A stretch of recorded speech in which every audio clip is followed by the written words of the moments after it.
Right, we are live. Hey guys, how's it going? Welcome back to the Kiwi Lads channel. We are back for another game of the URC. We have just finished the contest between Leinster and the Lions. And one South African side getting themselves the victory there. And now we see another head-to-head, South Africa versus Ireland. The Bulls, they are sitting at the moment in third place on the overall table. But a big win here would help boost them just that little bit closer to the top two, in which Glasgow and Leinster are currently the two sides who do sit in those positions. But looking through at the Bulls starting lineup now, last week we saw them in the Champions Cup quarterfinals. They did not have the side that they have got here. And now that they've got this team out on the park, feel like they can find some real success. But Gerhard Stennekamp in the front row alongside Johan Grobler and Wilco Low.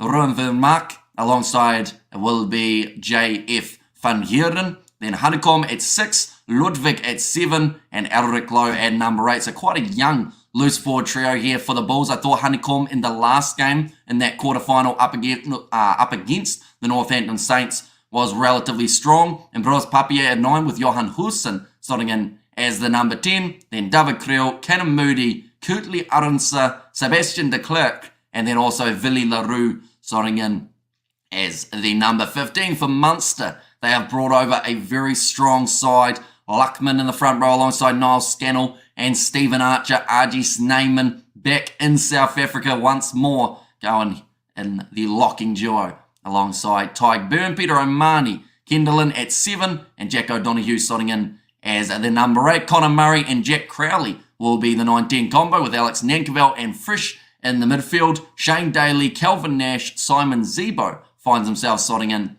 as the number 15. So I honestly feel like this is one of the strongest lineups that Munster could have brought into this game. And the reason that they've done so is because these games are so crucial for where they will be finishing on the overall standings. Now, recently we saw the Lions get themselves the 5-point win, and also we saw Benetton get themselves the victory. So Benetton for now are sitting just outside of the top 4. They are in 5th. The Lions are actually sitting in 7th because of the changes. We will have an updated table hopefully for the next game that does take place. But for now, the Stormers and Munster, they are both fighting for a home quarter-final. I believe only one of those two sides will be able to get one here, just with the difference in terms of who the Bulls are going to be playing, in terms of who Munster have got from here on out. It's going to be very interesting to see who has it. But looking through at previous games, then we will be reading the chat. In the last 16 of the European Champion Cup, we saw the Bulls get themselves a comfortable win over Lyon, 59 points to 19. Then they sent a completely different side to England, and they conceded 59 points rather than scoring the 59 themselves. They scored 22. It was a decent effort from a young Bulls side that showed great grit and determination at times, but unfortunately overall we're just a little bit outclassed. And then, surprisingly, well, I guess a little bit ironically as well, Munster's last game was also up against Northampton. They were knocked out of the Champions Cup. So 2 weeks worth of rugby, Northampton ended both of these sides who are playing today's hopes of winning the Champions Cup competition. But 24 points to 14 was the score, and that one a little bit closer. But then the Saints did go a march. Again, we have got come on the Bulls. Says Arthur, the Bulls will be just too good, and Full House will be awesome. Says Arthur, go the Bulls, says Christian, and also Altitude last 20 minutes hell. And Leicester sold 63,200 tickets in 36 hours for the Northampton Saints game. Going to be a cracker. Going to be a very strong game, that one. And it's going to be a little bit unpredictable, mainly because, like Northampton, we've seen them play very well at home.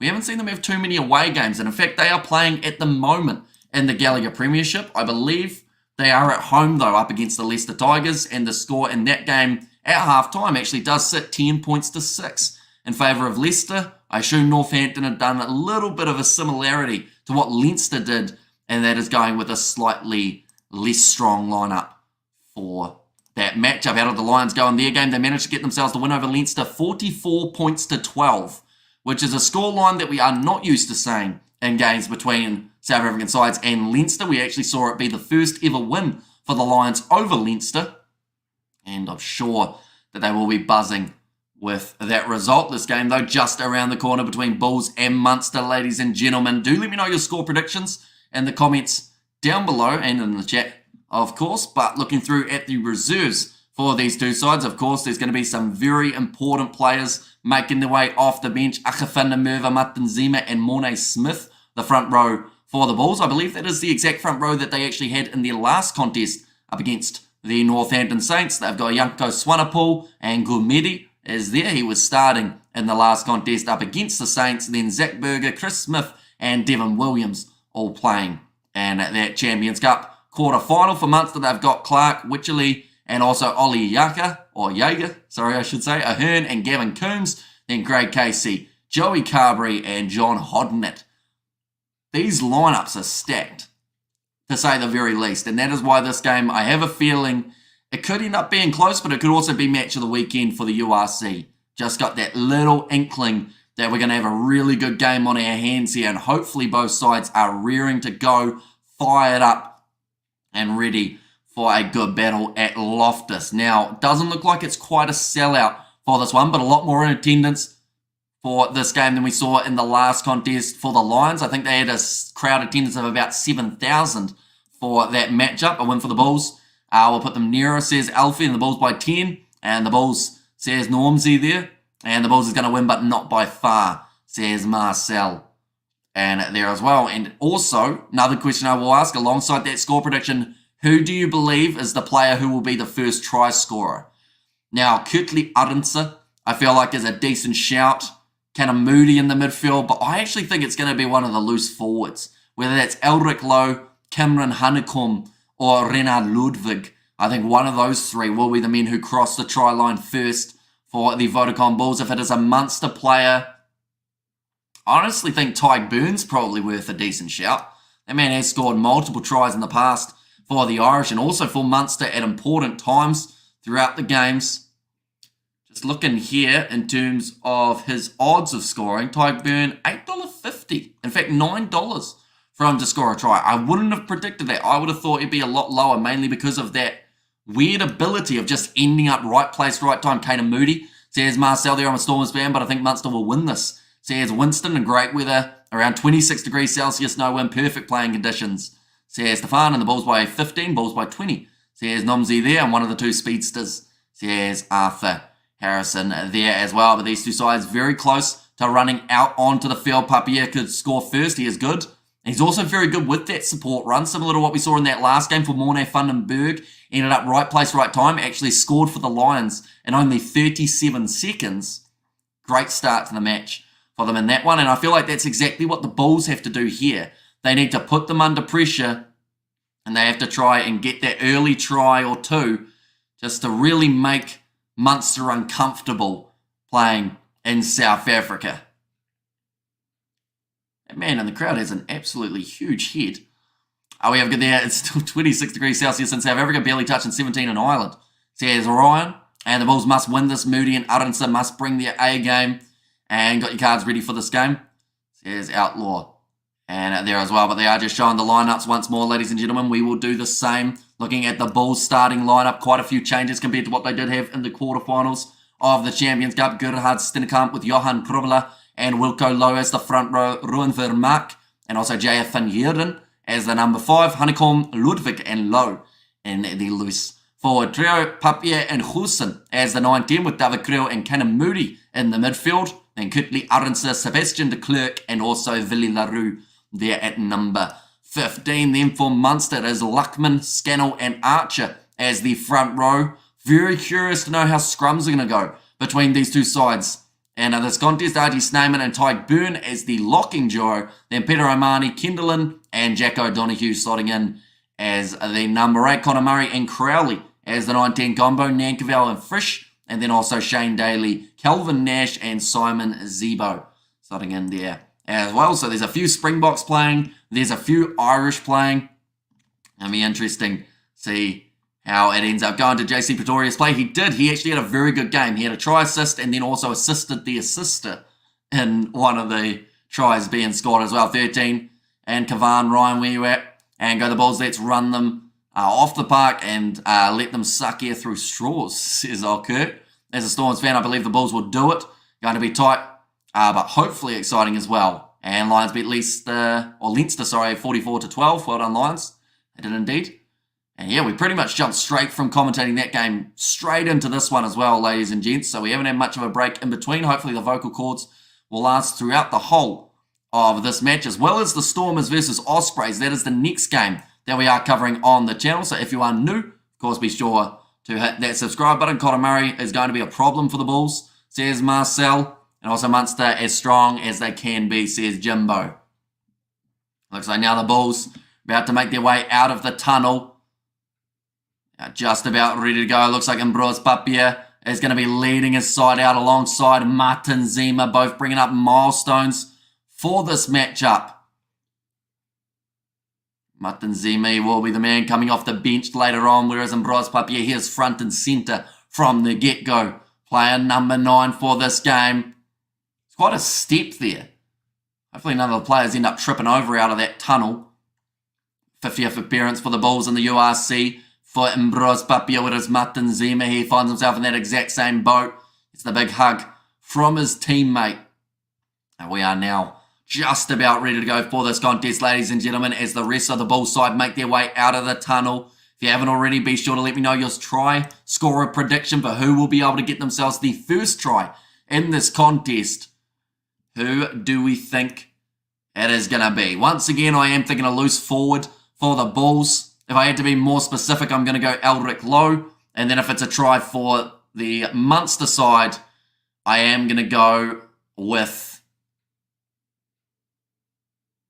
Who am I going to go with? I'm going to go with Tyke Burns still. I'm willing to take that risk and say he's got a good chance of scoring New Zealand, Australia in the cricket. This was younger, less experienced side.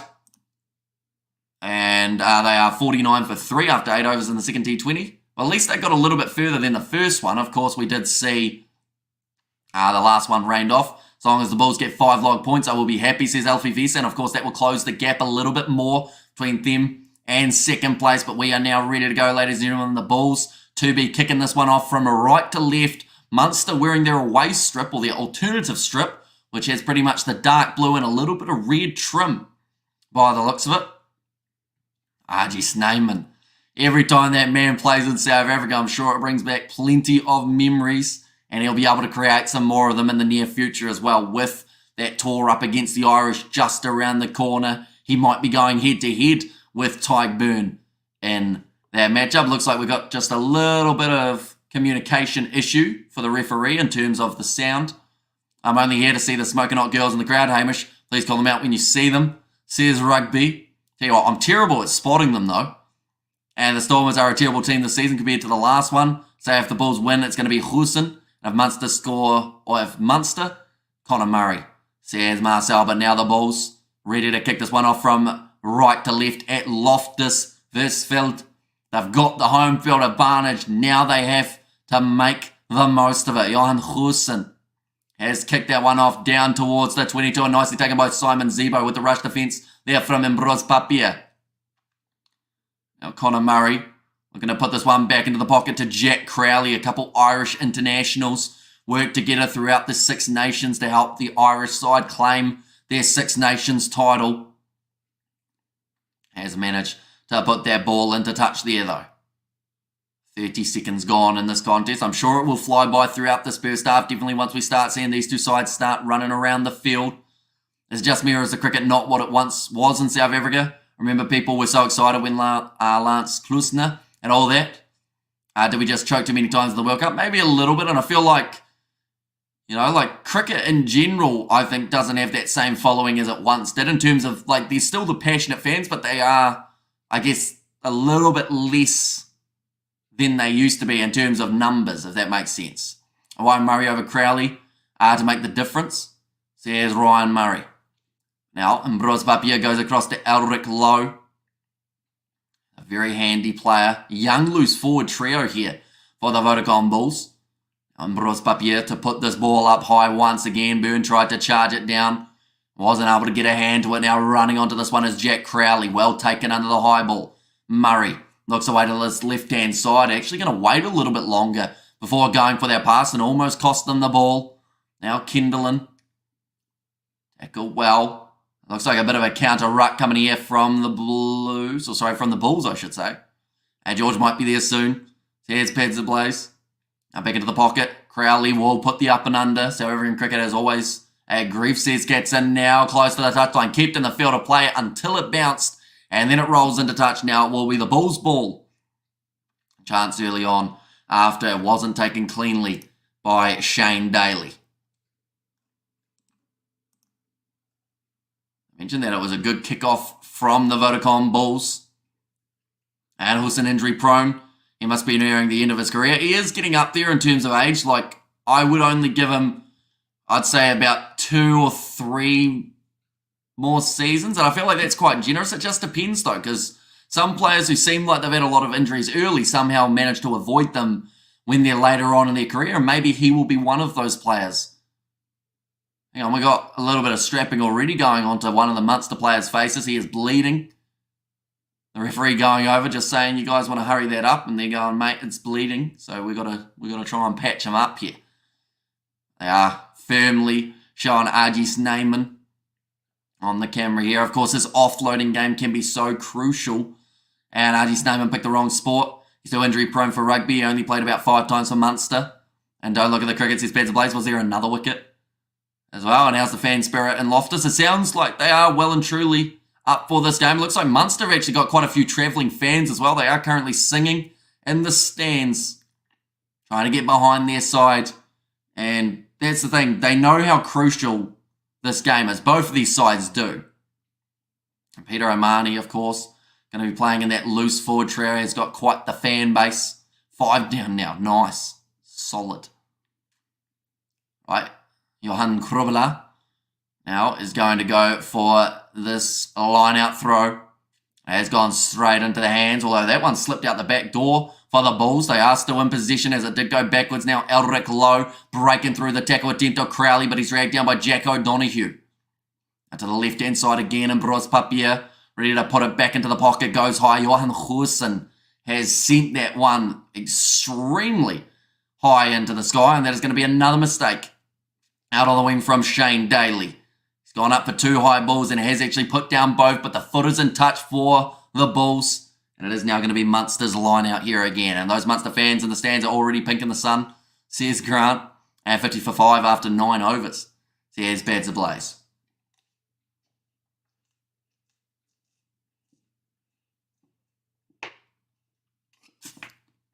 Commentators have just mentioned both sides don't seem too keen to play inside of their own half. They would rather get it down into the opposition area, try and force the error from the mistake, and that is going to be a big mistake made by Munster. They have lost their own line out, and Wilco Lowe is actually the man who was able to run through and clean it up. Now Sebastian de Klerk getting tackled by Alex Nankerville.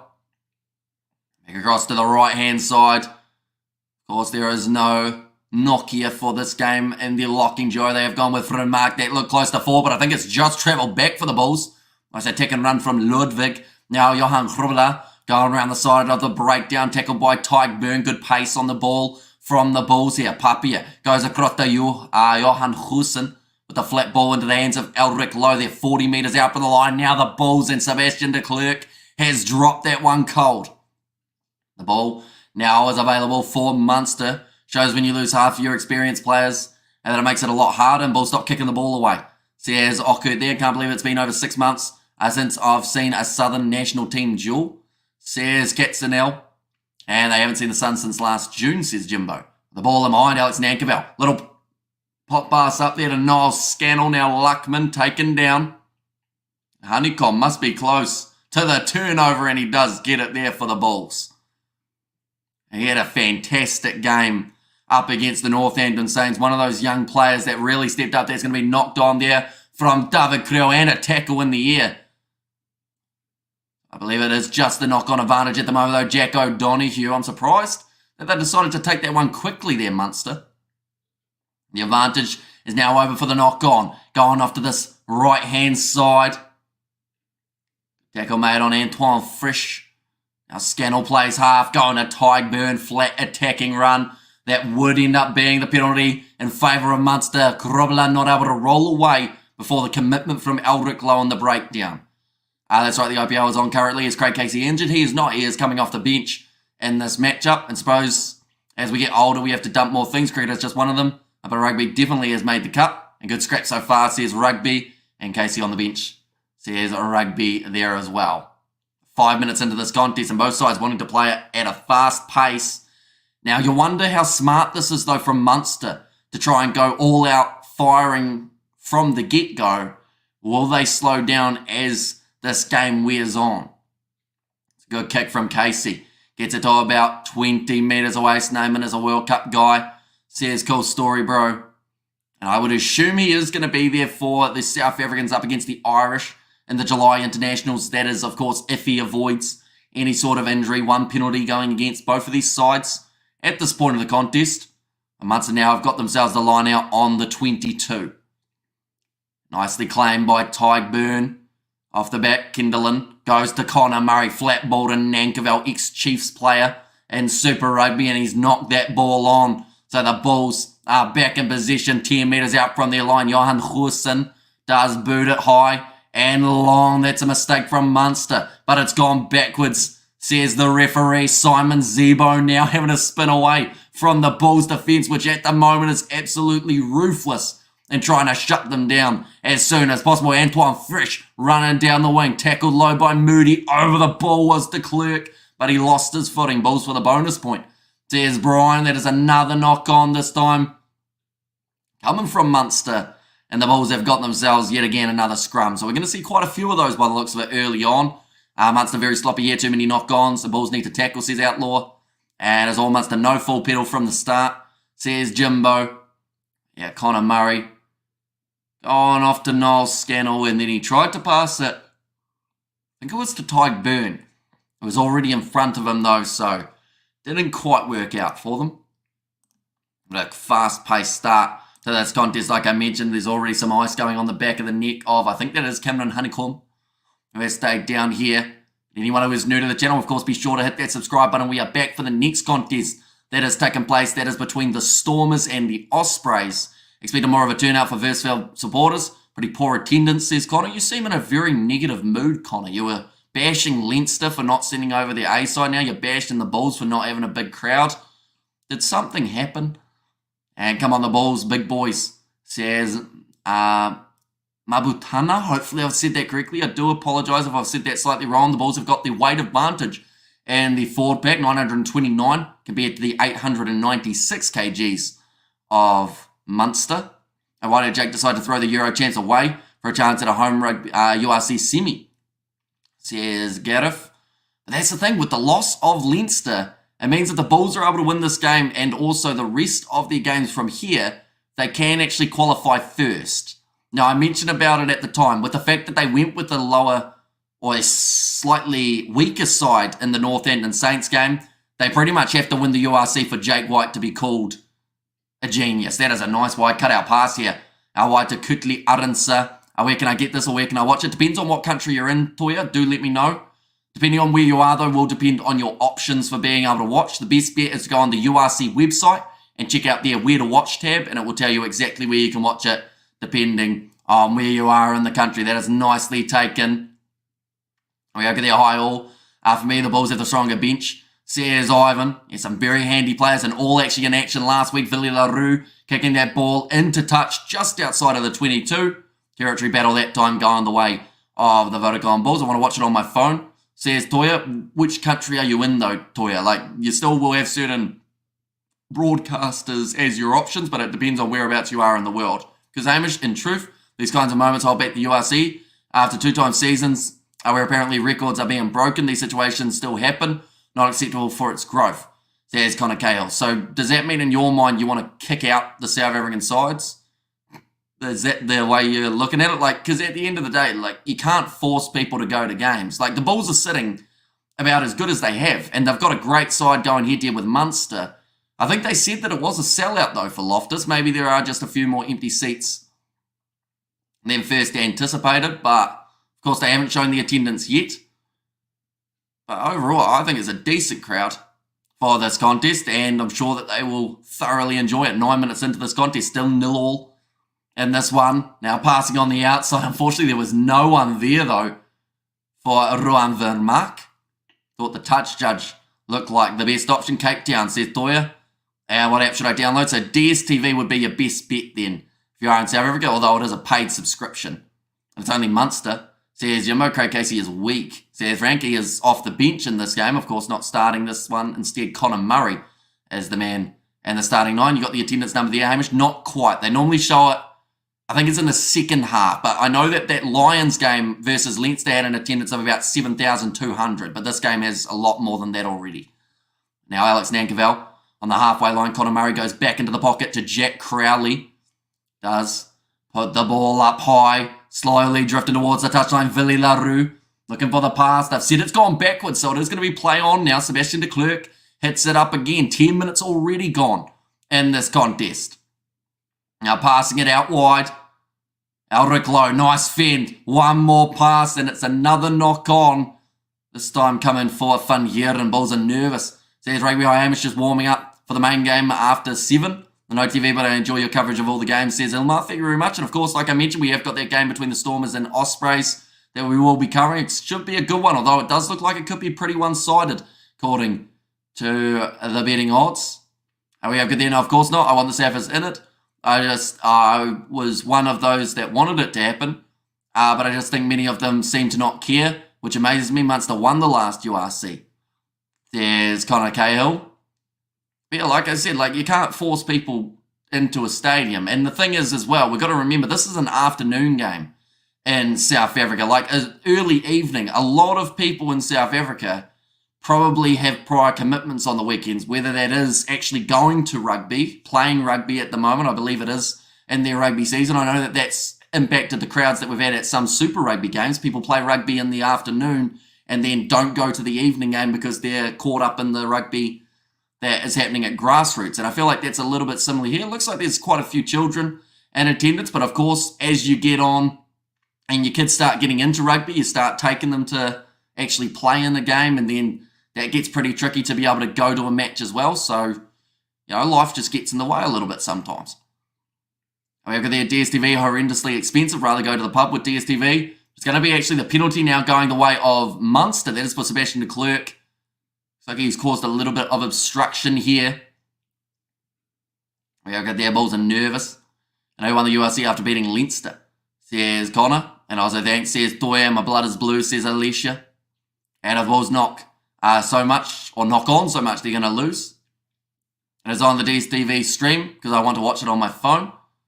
Or is it on the DSTV stream? It is. If you've got a DSTV account, though, that is the main thing that you need. Now, it's going to be a line out here for Munster, who will find themselves about 15 metres out. Well, in fairness, if there's 12,000 people, that would look like a half-full Fortman Park. The 12,000 at Loftus looks empty, says Gareth.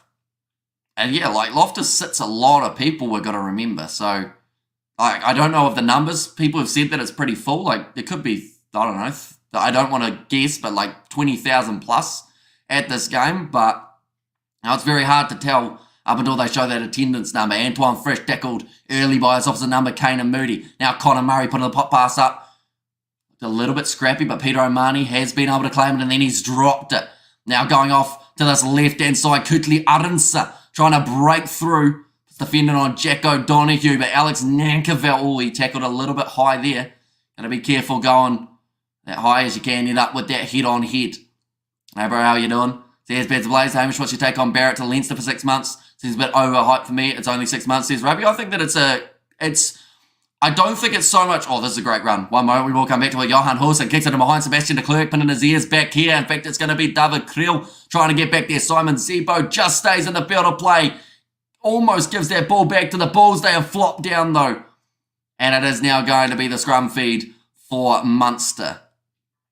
But in terms of Geordie Barrett, I think that in some regards, yes, it's a big signing, but I think it's more of what it could create for the overall, New Zealand rugby situation of them not selecting overseas players. Perhaps we see more taking sabbaticals rather than going and actually signing contracts if it means that they can still go into the All Blacks.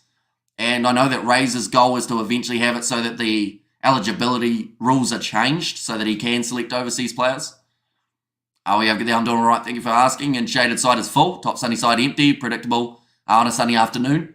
Says Jimbo, and people are still in the fan park listening to the bands and drinking. They will slowly start moving into their seats says Oku. And sure, but it's not cheap though, probably around 800 to 1,000 rand, says Hannes. And yeah, a little bit similar to what it is in terms of New Zealand prices. They always make it quite expensive and then wonder why they can't fill up a stadium. But half the time they don't realise if you can get people into the stadium, that is where you make your money. Like if they buy one drink while they're there, and if they've got kids with them, of course, the kids go, I'm hungry. So then you got to feed them some chips or something, and then that adds money to the venue and whatnot. So you can even knock like $20 off a ticket price, and then maybe every once in a while someone buys something from the merch stand and they buy a hot dog and a coffee, and then all of a sudden you get that money back anyway and you've got them to the ground. If they enjoy it, they have a chance of coming back. But if you pay a whole heap of money and then the game isn't good, that always puts people off going back again because of how much it cost. Right, Bulls have got the line out on the halfway line. My blood is blue, says Rebel Rose. This one's going to be thrown in by Johan Krobela. 14 minutes in at the moment, and it is still 0-0 between these two sides. Now, nice set play, looking like it's setting up, although Sebastian de Klerk decides he wants to run it himself rather than going on the outside to Kurtley Arendse. Now, Ambrose Papier going back across to Hoosen. Good pressure put on Elric Lowe, who has dropped that ball and then played it on the ground, although Munster managed to get it back anyway in the form of Tyke Byrne. Crowley goes across to Jeremy Luckman. Rush defence from the Bulls. Shuts him down. This one's got a real test match feel about it at the moment. Skip pass. Nicely taken by Shane Daly, who had to almost crawl towards the ball to be able to line it up. Now Simon Zebo. Good tackle on him. It's a fortune to watch rugby these days. Not worth it. Here's Outlaw. Pass from Crowley. Misses its target. Bounces awkwardly past Nankerville, and they'll go back for the original penalty. Looking at Crowley here versus Ross Byrne last week. Pick Ross for the Bok Tour this summer. There's rugby. What's the score in this game? Currently 15 minutes in. 0-0 between these two sides. And Bulls, you must run. It looks like a Springbuck. Springbuck don't pronk. He must be run and then pronk. There you go. Analysis there. And Bulls rush defence. Kevin Munster from progressing. Says Jimbo. And now they have actually decided to go for the 3 points here, Munster. Now, this will be about 53 metres out from the try line, so not exactly the easiest kick of the day for themselves, but they'll be lining it up with Connor Murray. And why didn't you stream the Crusaders game today? It's because you knew that they had no hope left, said the Black Summer. Nah, it's just we had 3 games of the URC back-to-back, so we wanted to try and save the vocal cords a bit. Plus, I wasn't sure how that game was going to go. It was either going to be a rough one or not a rough one. And I mean, fair play to the Western Force for getting themselves the victory there. It's just a really weird season for the Crusaders, isn't it? And Strange Murray is kicking it off Crowley, although this one is from 55 or so metres out. And that is more Murray's distance than Crowley. I think Crowley clocks out at about 48 metres. That's hit the post for Connor Murray. That will be unfortunate for him. Now Ambrose Papier looking to run this one back at the Munster line. Barron straight in on his feet and manages to get the turnover. Skip past Sebastian de Klerk, steals it for the Bulls. It's back and forth between these two. But yeah, Connor Murray, I mean, he kicked that one probably about 60 or so metres, if not maybe a bit more. And fortunately for him, it was just the accuracy. Hit the post and bounced back out. And Ambrose Papier now kicking it downfield towards the halfway line. Simon Zebo takes it nicely. 50 metres out from the line now. Connor Murray looking to the short side. Gets it away to Shane Daly. Pops it back to Stephen Archer. Offload to O'Donoghue. Now Omani. In the days of Victor Matfield, Loftus was always forward. Loftus was a Joel Sayers outlaw. Now passed on the outside to Antoine Frisch. One more pass to Kelvin Nash. And looks like Moody and Arendse both trying to force him into touch, and they haven't been able to do so. That is fantastic work from, I believe it was Kendallin, who outpushed him back into the field of play, and a good kick in behind over the top of Villy LaRue, and it is now going to be a line out for the Bulls about 12 metres out from their try line. But we are now 18 minutes in and still yet to see a point being scored. It is close. It is aggressive. And yeah, it is very, very entertaining. I didn't realise it was that far out.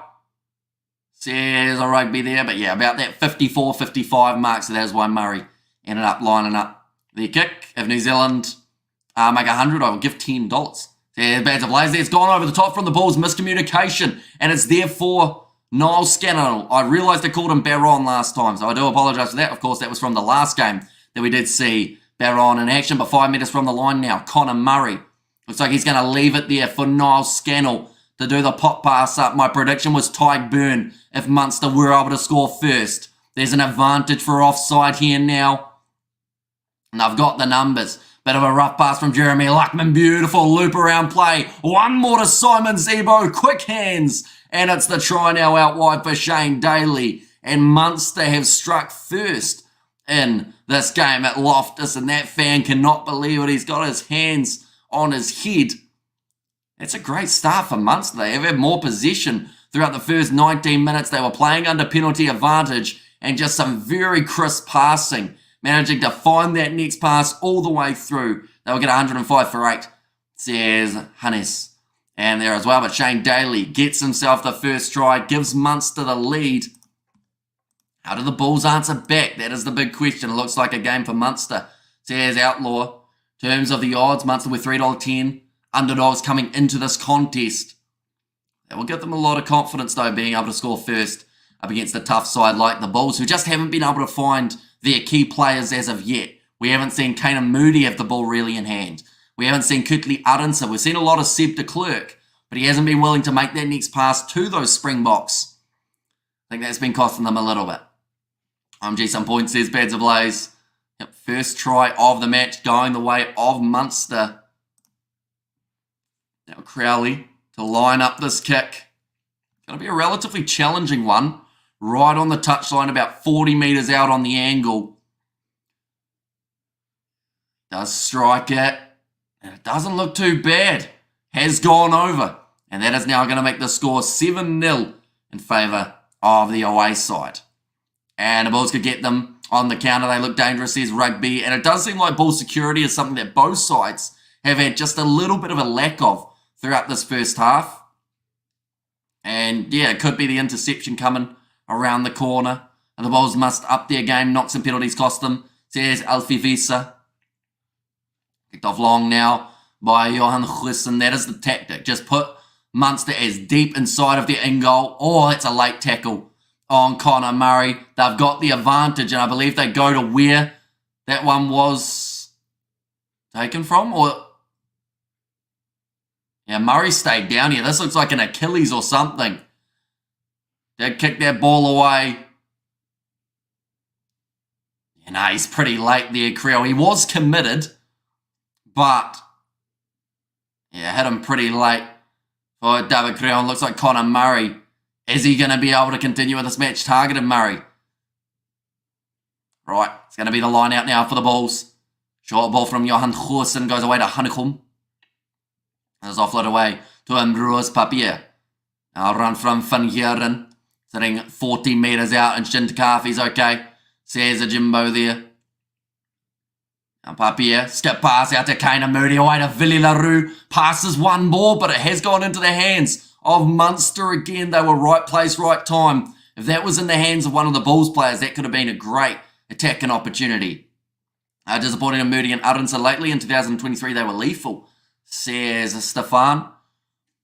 Now, I have a little bit of a question. Do you think Moody, at club level, has performed as well at centre as he did out on the wing? I honestly think he was better at club level as a winger. But it seems to be they're more likely to pick him in the centres now, seeing as that is where he played for the Springboks. But I feel like he can do both well. We just haven't really seen enough of him. The referee actually making the tackle there on Seb de Klerk.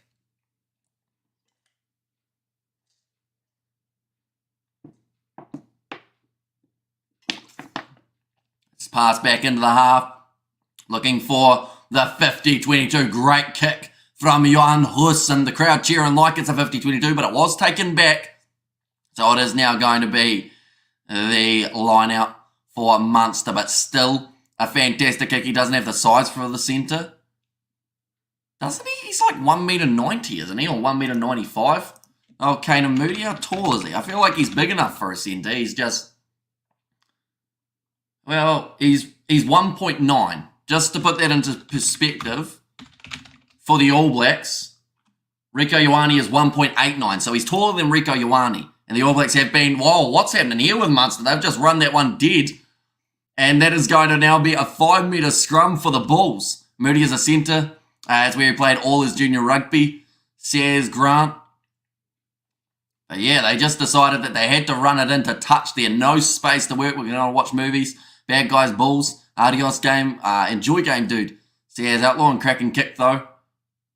And Moody must come to the Stormers. Says Winston. They are just showing the live table. If Munster were to win this game by the margin that they are, they would move up to 47 points. And the Bulls would be sitting there on 46. Still with a bonus point for being within 7. But this game is long from over. And now the Bulls, they have got themselves the 5-metre scrum. To be a great chance to chuck Ulrich low straight at that Munster defensive line. And see if he can budge them through. Conor Murray getting some heavy strapping on that knee. Feel like that late shot from Creel is still having a bit of an impact on him. Moody is really sharp and quick. Should be able to fill centre or wing. Says Devon. 3 South African teams now in the top 8. Says a Jimbo. The only side that is struggling to reach that top 8 at this point is, of course, the Sharks. But they are in the semi-finals of the Challenge Cup. They have made it further than any South African side has in the Challenge Cup's history. So I guess they've got their own tasks and their own goals and objectives that they're after. Just now it's not involving the URC. He's only 14 stone, that's light.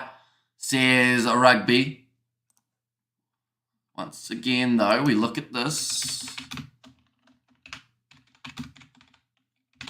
You'll find a lot more smaller centres around overall in World Rugby, but that's the thing, though. If he gets space, like, he's still very dangerous, Kaner Moody, and I felt like him and Andre Esterhazen were actually quite a nice combo for the box at times. Now it's going to be another scrum reset for the Bulls. 24 runs and 5.1 overs. Only 3 wickets left.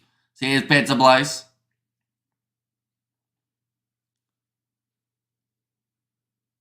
Okay, referee has just said, Munster, get your feet under you. Bulls, get a good bind on you. That's pretty much the gist of what the scrum has been instructed to do. 5 metres out from the line here for the Vodacom Bulls. This is their best opportunity to attack, I would say, almost throughout this whole first 25 minutes. Can they get the try on the board and start mounting that pressure? Moody will bulk up. He's still a baby, says Grant there. He is still young, and like, you don't want to chuck a whole heap of weight on him all at once, of course. You want to slowly build him in. Now Ulrich low, pumping those legs. They've managed to take his ankles out from underneath him. Now Ambrose Papier going back across there to Robela. Papier pops it up to Wilco Low. Defending well at the moment, Munster, but for how long? David Creel wrestled down. Looking for the turnover was Alex Nankerville, but he wasn't able to get it. Now here comes Krobela. Papier pops it back in the hands of Ulrich Low. He's going over it. He scores it. He is lethal when he's that close to the try line. Yeah, thicking out reminds me of Tana early on. Says Gareth. A brilliant try for Ulrich Low. He just doesn't stop when he is close to the try line. 16 career tries now he has been able to bring up, and he made that look easy. Like they just said, just drives straight at the line. Head down. Does manage to score the try. Bumps out of that tackle attempt of Kelvin Nash. Terrible defence, says Rugby. Nash should have made the tackle. I mean, to be fair, many people try and tackle Ulrich Low, and many people fail. There's a reason that man's got 16 tries, and it isn't because he always runs through a gap. He creates one. That one's gone over, so the Bulls now sit 7-all between these two sides. 26 and a half minutes through in this contest, and we are at an even playing field. Yeah, just dropping that shoulder there. Ulrich Low has stopped the arm wrap of Kelvin Nash. And yes, says Stefan. And there as well. But 26 minutes in, like I mentioned. 1 try apiece. Both of these sides chasing the bonus point of 4 tries. But it might be quite tough to get to throughout this matchup. Seeing as so far overall, I would say defence has been strong from both of these sides. Yes, there's been the little moments where it's gone slightly wayward. But overall, still looking very strong. True Rugby, his tackle made no difference. And Ozzy over there, good afternoon, evening. says Fleshin. Crowley kicks off long, taken by Eldrick Lowe, inside of the 22. Dragged down by two men there, Kendallin and Sneyman. You set a loose forward, will score first. And there you have it, congrats. Says Alfie Vesa. Yeah, for the Bulls, I did pick Eldrick Lowe, but for Munster, I ended up picking Tyke Burn, so I got that one wrong. Unfortunately, there's going to be now the penalty going to the Bulls. Go the Bulls, show them. Says Ben Kennedy. Going to be a bit of obstruction there once again with the kick in the air. That is against Kelvin Nash. So unfortunately, when you're not having the best game sometimes, the ball just follows you. That's what's happened there. Johan Hussein now kicking this one down towards the touchline. This is another opportunity for the Bulls to add points. Oh, I thought that one went dead. But they've said it's just in the field of play for Johan Hussein. And that will now be a 5-metre line out here for the Bulls. We have got there, hi Hamish, when you're gone on a mega health diet, please let us know so we can learn from each other. Says cool through, bro. I mean, to be fair, my diet's a bit weird at the moment anyway. I don't think you'd learn much from it though. And back to Geordie B. There's a lot of chat when he slides into the Leinster side. You have Ringrose and Henshaw in the centres and Keenan at 15. Is Geordie in better form than Henshaw? I think it's more so for being able to cover while there are Champions Cup games and also trying to add a bit more oomph to their bench, I believe, would be Geordie Barrett's role, unless they're going to go with maybe Henshaw off the bench and Barrett in the starting lineup. But I believe they'd still back those Irish internationals, and then Barrett would be the guy who comes in to try and replace when they need a rest or coming off the bench maybe as a little bit more of an oomphy option. Oomph isn't really a word, but I've used it quite a bit today. Hello, Amish Bro, says Michelle. Welcome in, mate. You are doing very well. Looks like RG Sneyman is actually down at the moment. They are going to take on the shot at the post, the Bulls, after winning that penalty. This will be a nice, easy kick. I'm guessing maybe Frawley leaves end of the season and Barrett is covered. I think he does. I think Frawley's going to... Is he going to Munster or Ulster? I think he's going to one of the other Irish sides, isn't he? At the end of the year. Johan Hussein, this one's 16 metres out, so this should give the Bulls the lead by the 3 points after the first 30 minutes in the contest. Just wanted to make sure he takes his time here and gets this one straight over, and he does just that. 10 points to 7 now. For the first time in this game, the Bulls have taken the lead. But I will mention anyone who is new to the channel, be sure to hit that subscribe button. It is greatly appreciated. You're all being here for these matches. We have got the next game between the Stormers and the Ospreys, which is happening just around the corner. There was a rumour a few years ago. I haven't heard anything this season. Says Rugby. Now Jack Crowley on the halfway line, 30 minutes in. Munster want to be the next side to get some form of points on the board. Have to try and answer back directly, even if it's a penalty of their own, just to get back to 10-all. I wonder what the diet of the 90s players was. Beer and raw eggs. How much creatine they have these days. Says Cool Story Bro, and good choice. Says Stefan. Ambros Papier. Back across to Gerbrand. It was Johan Rubela. Carried back is the comment from the referee. Rugby, both Leinster centres and Keenan go missing for 2 months to play the Six Nations, and then the Champions Cup fixtures arrive. So lots of room for Geordie. That is true. I didn't even mention the Six Nations, did I? That one, RG Sneyman now bulldozing his way through, looking for an offload. Still manages to find it to Murray, who goes one more. Oh, he's really wincing there, Connor Murray. Taking another big hit. Tyke Burn plays halfback, goes off to Simon Zebo. Now Alex Nankervel gets through the tackle attempt of Kanan Moody. Still beer, says Zenda. Another big shot on Burn. Murray going back across to Crowley. Little pop pass behind from RG Sneyman. Nash almost goes through, but Frisch joins the breakdown to protect it. Murray going across, little pop pass up to Lackman, who keeps his centre of gravity rolling forward, but throws the ball straight to the Bulls, who have then knocked that ball on the ground from Ludwig.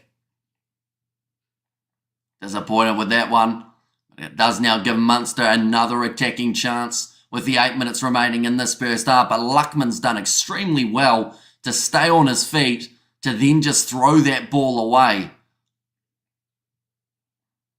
8 minutes. And Beer, if they win the whole championship, 90s Beer after every game.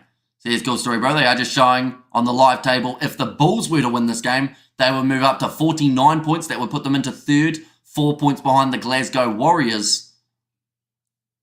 And Leinster sitting at the top of the bunch on 54. But with that last loss, puts them a little bit closer on the overall standings. And I think Glasgow will be very happy with the fact that Leinster sent a little bit of a weaker side to South Africa. Hey, live chat says Carlos, welcome in, mate. If you are keeping well, great commentary, Hamish. As it happens, says Eric, looks like Niall Scannell. He's just down at the moment with a bit of an injury, but he is back to his feet, ready to go again. Next season for South African teams in the playoffs. So here's 1-2-3 MS. And also, our Lions beat Leinster, was good for the Bulls, so we must win. So here's Alicia, and I hope Jaeger is back from injury soon. How was he for the Crusaders? Hamish, he is actually on the bench for this game. For Munster, he was decent for the Crusaders. He actually offered a lot at scrum time. He's been unlucky, I think, at Munster in terms of the amount of game time he has got, mainly because of injuries that he has picked up. But like, he's a solid enough player. He's getting near the end of his career, I believe, although I think he's eligible for Ireland now for internationals. Now scrum feed for Munster after the injuries have been dealt with. 1910s be a before game. There's goal story, bro. Conor Murray to feed this one in. The Munster side can go into halftime with a lead. They would be very happy. That is a big push from the Bulls straight away. Looks like the knee is down at the moment for Munster. They've been told to stay and they've been told to use it. Murray now going off to this right-hand side. Crowley tried to skip pass. It's going to hit quickly Arunsa and it's gone backwards. It's still on the side of Munster. I didn't realise he was benched.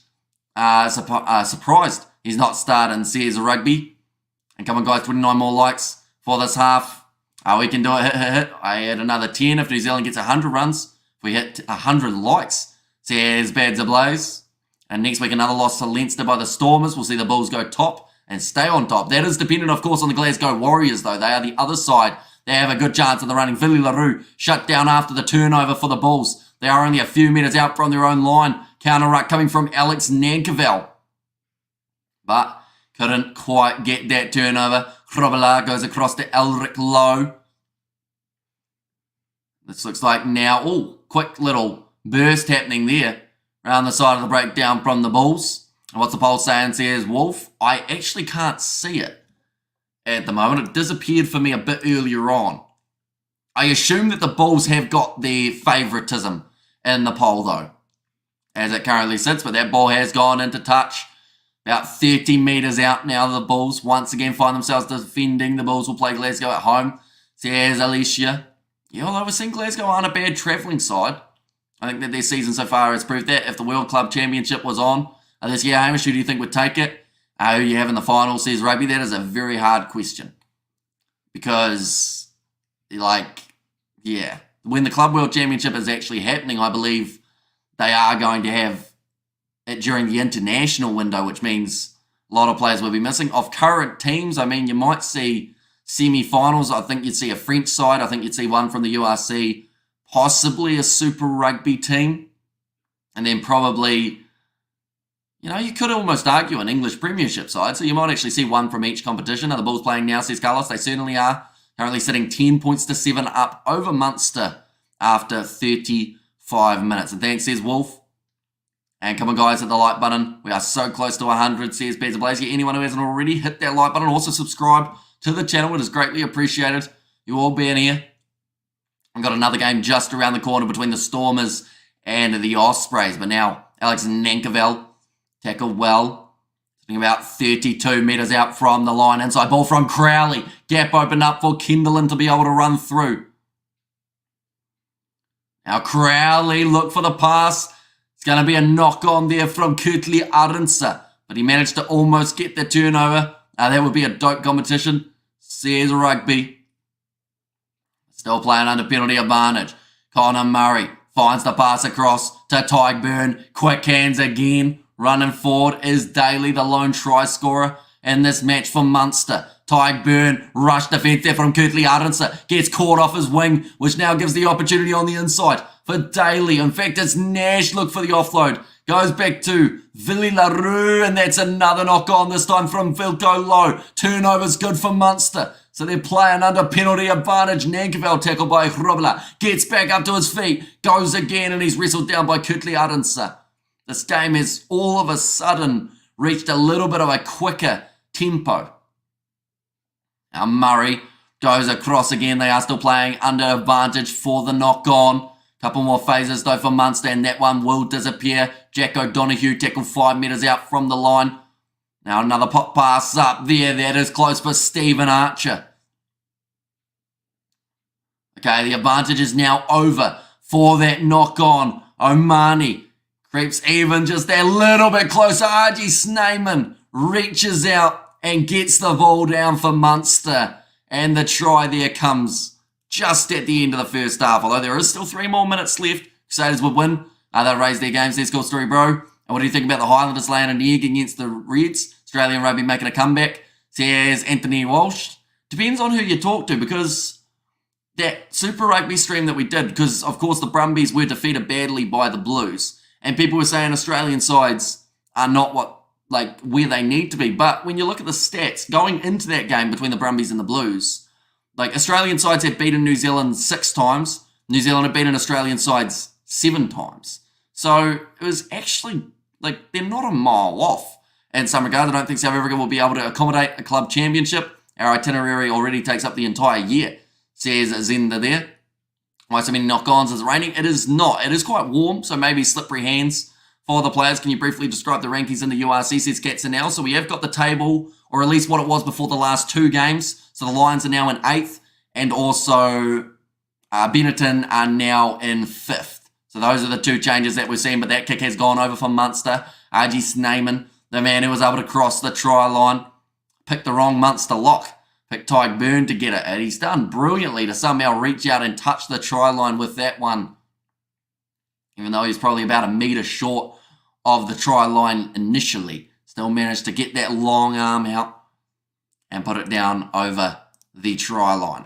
Munster now leading this game 14 points to 10. If we lose tonight, then it will go to Jake off what happened last week, says Alicia, and RG scored against his old team, says Alfie Visa. And also Scotland versus Italy, ladies. Game has just started, and come on the Bulls. And the chat as well from Henry, but the ball is back in the hands of the Bulls. Johan Hurson, this time looking for the 50-22. Too much on it, and he's kicked it out on the full. Can understand what he was trying. He wanted to get that position back. But now all that it's done is give that ball back to Munster inside of the half of the Bulls, all out for 90. Ooh. So they didn't get the 100. It is not ideal for the Black Caps. The way that the table currently sits, Munster would be on 47 and the Bulls would be on 46, with Benetton in 5th on the 42. Of course, still more games to come of the URC, so that can obviously change a little bit in terms of what happens there. Now line out for Munster with 1 minute remaining in this first half. The ball is thrown in, and it's actually been thrown over the top. Johan Hrubla has been tackled low, and Bros Papia goes back across to Husson. Sent away to Eldrick Low. They were looking for the turnover there, Munster, but were unsuccessful. I thought RG was a bull. Bad. Says Ben Kennedy. No, he is in that Munster side. Did very well to score himself that try. Skip past from Johan Husson, goes straight to Gerhard Stennekamp. I believe that was the first time that we mentioned that man's name when it came to running the ball. And Bros Papia tries a sniping run around the side of the breakdown, gets it away now to Van Geeren, gets some open space, throws the hospital pass, and it's actually knocked out one of the Bulls players here. I think that was maybe David Kriel, who has stayed down, and the penalty does go the way of Munster as well.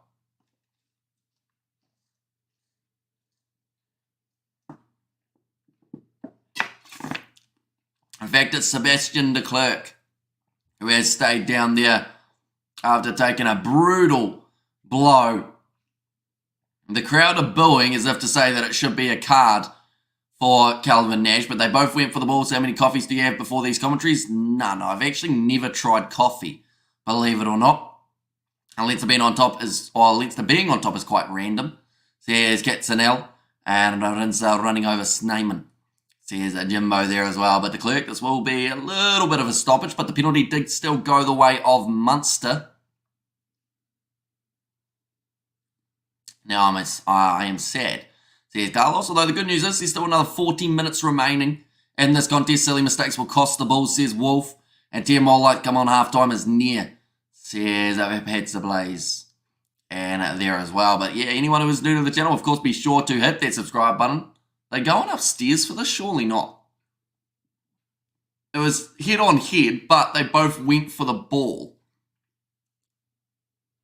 So I don't see any reason that there would be anything more than just play on to where they were up to, which was the penalty in favour of Munster.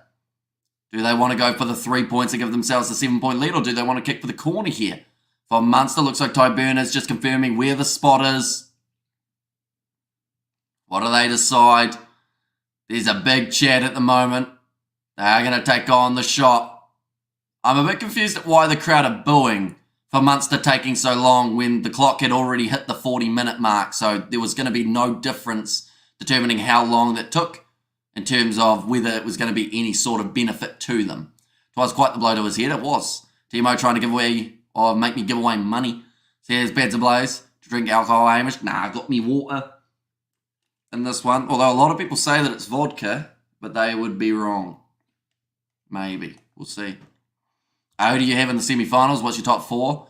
Says Katzenell. Oh, that's a tricky one. We'll talk about it at halftime. We've got one more kick coming in this first half. It's one of Jack Crowley. Of course, if it hits the post, then this game will go on for a little bit longer for the first 40. But a chance now to give Munster a 7-point lead going into the second half. Can they get it done? Ready to line this one up, Jack Crowley. Struck it well. And it's gone over. So that is now going to make the score at halftime 17 points to 10 in favour of the away side for this game, Munster. You have to say that is definitely a good start to the contest. Exactly what they would have been after. Jack Crowley doing some very nice kicking. Munster look like the strongest side today. They do. Like being able to score that try of RG Snyman. Also the early try of Shane Daly. Then Eldrick Lowe, he has been able to score the one try for the Sharks. Or sorry, for the Bulls. And also alongside that we saw the penalty kick from Johan Hus. And I don't understand why Snyman is not injured. This is not a World Cup. Says, good story, bro, and good call on the Crowley 48-metre threshold, Amish. Says Jimbo, and the 4 teams missing the URC playoffs should play the teams missing the playoffs in Super Rugby. That would be quite cool, to be fair. I would watch it. Munster doing well, says Johnny MC. Didn't hit 100 likes. Says Beds Ablaze. And also morning, Amish brother, I hope you are well. You're all cool, no worries. Says Birdie V, doing very well, Birdie. Currently, Munster doing very well throughout this first half. 54% in favour of them for the position. They've also had 7 defenders beaten, although the Bulls have had 8. The Bulls have had 2 clean breaks compared to the 0 that we have seen from Munster. Territory is 62%. The tackle success is actually relatively high for both of these sides. 89 tackle percentage for the Bulls, 88 tackle percentage for Munster throughout that first half. And also just looking at the penalty count, 4 against the Bulls compared to the 3 of Munster. So far we have seen the most defenders beaten by Eldrick Lowe for the Bulls. Most running meters have come for Ambrose Papier. And then RG Snyman actually beating 3 defenders as well. And then 11 tackles made by Cameron Honeycomb and 7 made by Alex Nankerville. They are the 2 leaders of their sides. And Honeycomb has already got himself 3 turnovers for his side. Don't understand why Munster always has the Bulls number. Says Albert there. And I'll still do 10 if we hit, or when we hit 100 likes. How many are we on at the moment, Petsa? For the likes, anyone who is new, of course, be sure to hit that like button. We are on the road to 100, of course. But also, be sure to hit that subscribe button. We are back for another game just around the corner. And that one is taking place between Stormers and also Ospreys. Hamish, how many push-ups can you do right now? Let's see what you got. I can do none. I could do a few, but I don't really feel like doing them at 4 a.m. New Zealand time. We need an international tournament. Teams from every continent. Says Katzenell, and they are working on it for the Club World Cup 98 now. Says Pets Blaze, so we're closing in on the 100. Looking through at the benches for the second half, ladies and gents, the ones who can make their way onto the field. Akafana Merva for the Bulls. Also Martin Zema in his 50th match. Mornay Smith, Swanepoel Guimedi, and then also Zach Berger, Chris Smith, and Devin Williams as the back replacements, although I believe Devin Williams has already now made his way onto the field to replace Seb de Klerk. Did take the head nod for Munster. They've got Clark Wickerley, and also they have got Ollie Jaeger, Ahern, and Gavin Coombs. Then Craig Casey, Joey Carberry, and John Hodnett, the other options that they have got to come off of their bench. So plenty more on these benches for these two sides. In terms of what is up next for the teams, the Bulls next week will be playing up against the Ospreys. That is at 1 a.m. New Zealand time on the Sunday. So that is a 3 p.m. start for you guys in South Africa. And then also alongside that, there is the matchup taking place for Munster. That is up against the Lions, and that is following that game between the Bulls and Ospreys happening at 3 a.m. So 2 games back to back, and then it's actually going to be Stormers versus Leinster as the 3rd game in a row that has taken place back to back to back. And then I believe the Sharks actually play on Saturday morning New Zealand time, which is Friday night for you guys in South Africa. We have got there and the Jack combination. Let's do it. And Coombs and Jaeger, big impacts off the bench. Says Rugby. I'll add another 10 if you do 10 push-ups. I'm all right. It is controversial to think of JC Pretorius being a better substitute for Moody. Says Gets now. I mean, one of the bonuses that we've got in the situation of JC Pretorius is he has come from the sevens, and normally those guys are pretty versatile in terms of where they can play. I feel like he probably falls directly into that category of there's a few different positions that they could give him, and he probably would still go all right.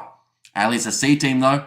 Says Rugby. I think I once forgot to click like, and Hamish didn't even mention it. He's such a good guy. Says cool story, bro. And Leinster 44, Lions 44 to Leinster 12 full time. And my thoughts on halftime of this game, it's been both very bad and very good. So many jittery moments and handling errors. I would have thought Munster would struggle in altitude, but the Bulls look just as jaded.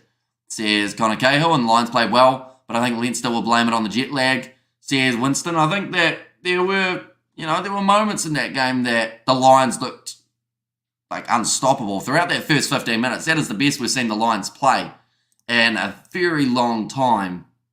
And then unfortunately, that second half rolled around, and yes, they didn't quite get as many points. Well, in the end, actually, they got the same amount of points, didn't they? I think they got 22 and no yellow card, or even red. And that's a pure rugby collision. Both were competing for the ball. And Munster should have got a yellow card with that head clash. They shouldn't have. It was pretty much 2 men just going up for the same ball. And in the end, if anything, we actually saw Calvin Nash get the ball first. And then Sebastian de Klerk come through afterwards. And the Sharks will be on the field. Not sure they will play, says Grant there. And we have got there as well. No, I think I read all of the chat. Carlos has been going for the Bulls once again.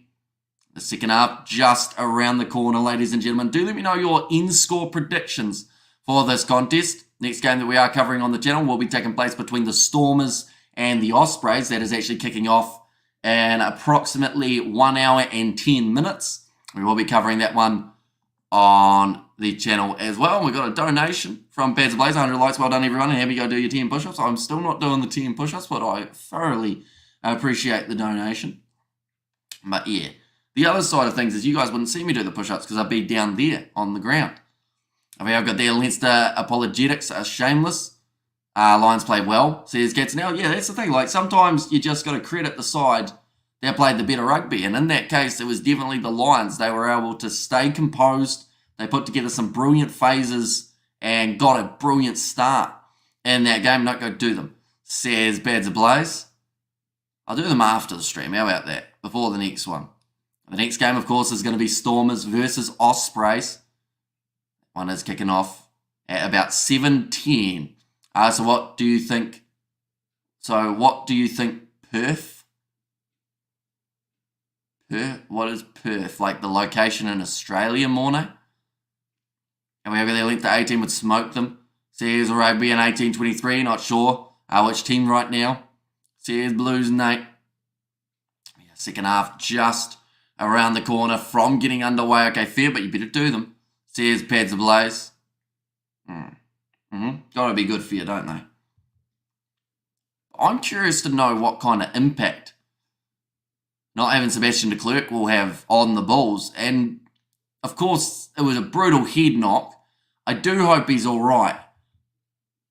But I also think that there's a decent chance that that actually helps the Bulls' backline. And I know that sounds terrible to say, but I do think that with him not on the field, we will see more of Kurtley Arendse getting the ball.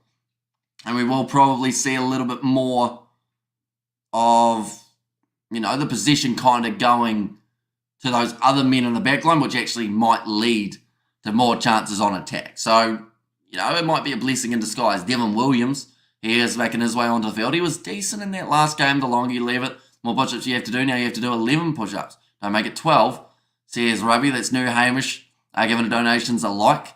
Says a Blues Nate. And when is the next Sevens, or where is the next Sevens event? Next Sevens event is in Singapore, I believe. And it is taking place in 2 weeks' time. Go the Bulls, makes South Africa proud. Says Jason Jones. Yeah, so far throughout that first half, they have lacked a little bit of clinicalness from the Bulls. Their handling has let them down as well. It's given Munster perfect opportunities to counter-attack from inside of the Bulls' 22. And I do honestly feel like if nothing changes in the second half, the Bulls could end up losing this game. If I got a ram for every push-up I did, I'd be fit. Says, good story, bro. Yeah, I think that Munster in that first half were good, but I do also think that the Bulls have got the ability of being able to fight back into this matchup and get themselves maybe an early try in the second half that will then make the score a lot closer. But I believe we're only a few minutes away from the second half getting underway, ladies and gentlemen. Like I mentioned, Honeycomb, actually the leading tackler for the Bulls throughout that first half. In terms of the defenders beaten, they were able to beat 9 compared to the 7 that we saw beaten by a Munster. Then also the territory was in favour of Munster as well as the possession. So I think that that is also something that the Bulls will look at. They just need a little bit more of the ball. And of course that comes with being able to catch that one a little bit more often. Not having so many knock-ons along the way. And scrums have actually been relatively even. Need 15k subs now, my bro. I got you. Hit me up. Says Blues Nate. And come on, the Bulls come. Says Carlos. There as well. And Bulls have had a couple of handling errors that could have been the difference. Says Jimbo.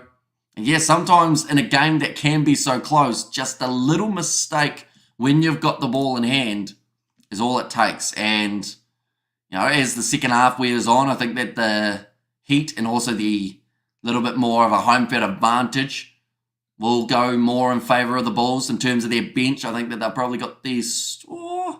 they've got a strong bench. I don't know if it's the stronger of the two, though. Can the Bulls come back in the second half and win? They've got a decent chance. They're only down by 7 at the moment.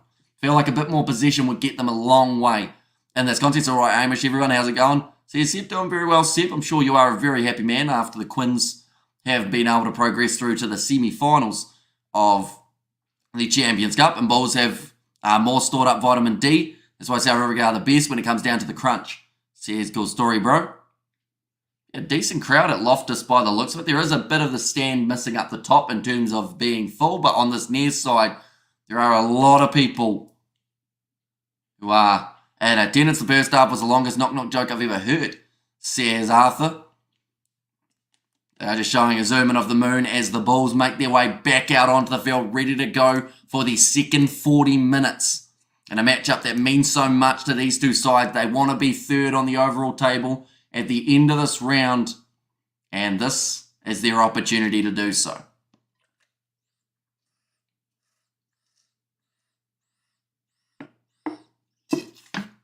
Never mind the Quins. Running a vampire survey. What's your blood type? Are you? I don't actually know my blood type. I don't think. I got a blood test a while ago. And then I think we asked if I could get my blood type and they were like, nah. And I was like, oh, okay, fair enough. Have you ever made any handling errors with girls? Says Rugby. Made handling errors like drop my balls on them? No. What do you mean? Handling errors with girls. And Seba's in the house. Says Grant. And I was like, hey bro, hope you've been well. Says Bads Ablaze and let's get it Stormers. Says Blues Nate. Now second half, the crowd are absolutely loving it at the moment for the atmosphere. There are kids dancing. There are adults dancing. There are adults drinking. The kids aren't drinking. Well, at least not drinking the alcoholic beverages, I wouldn't think.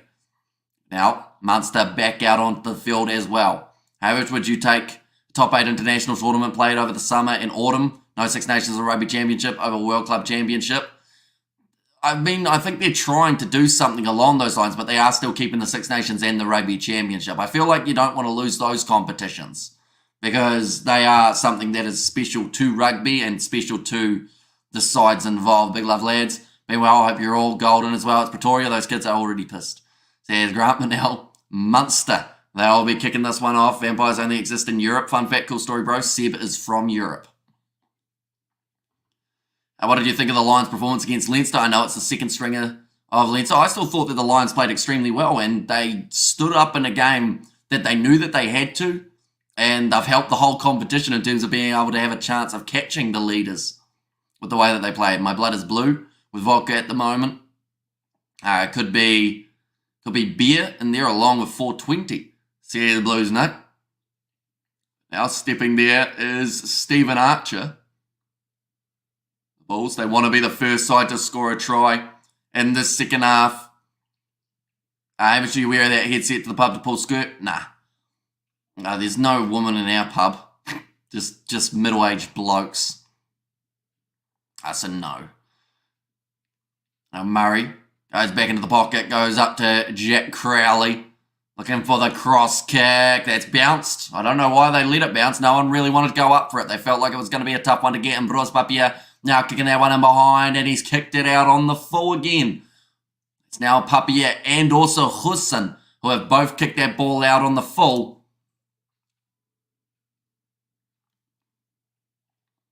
Munster at the moment, they are sitting as favourites to go on and win this game. Not only European, born and raised in Transylvania, the closest you get to a real-life vampire, says Sebastian there.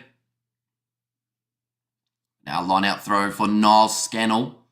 They have a little bit of an injury earlier on in the game, but it does seem like he is fully recovered from that one. Hamish, sounds like you live in a remote spot, so you do these commentaries because you're bored out of your mind. Nah, believe it or not, like, we've done, I think it's like 1,600 live games of rugby now. But it's not because I'm from a small town and there's like not a lot to do. It's just because we did a couple of them, we really liked them, and then we got to meet a whole heap of awesome people.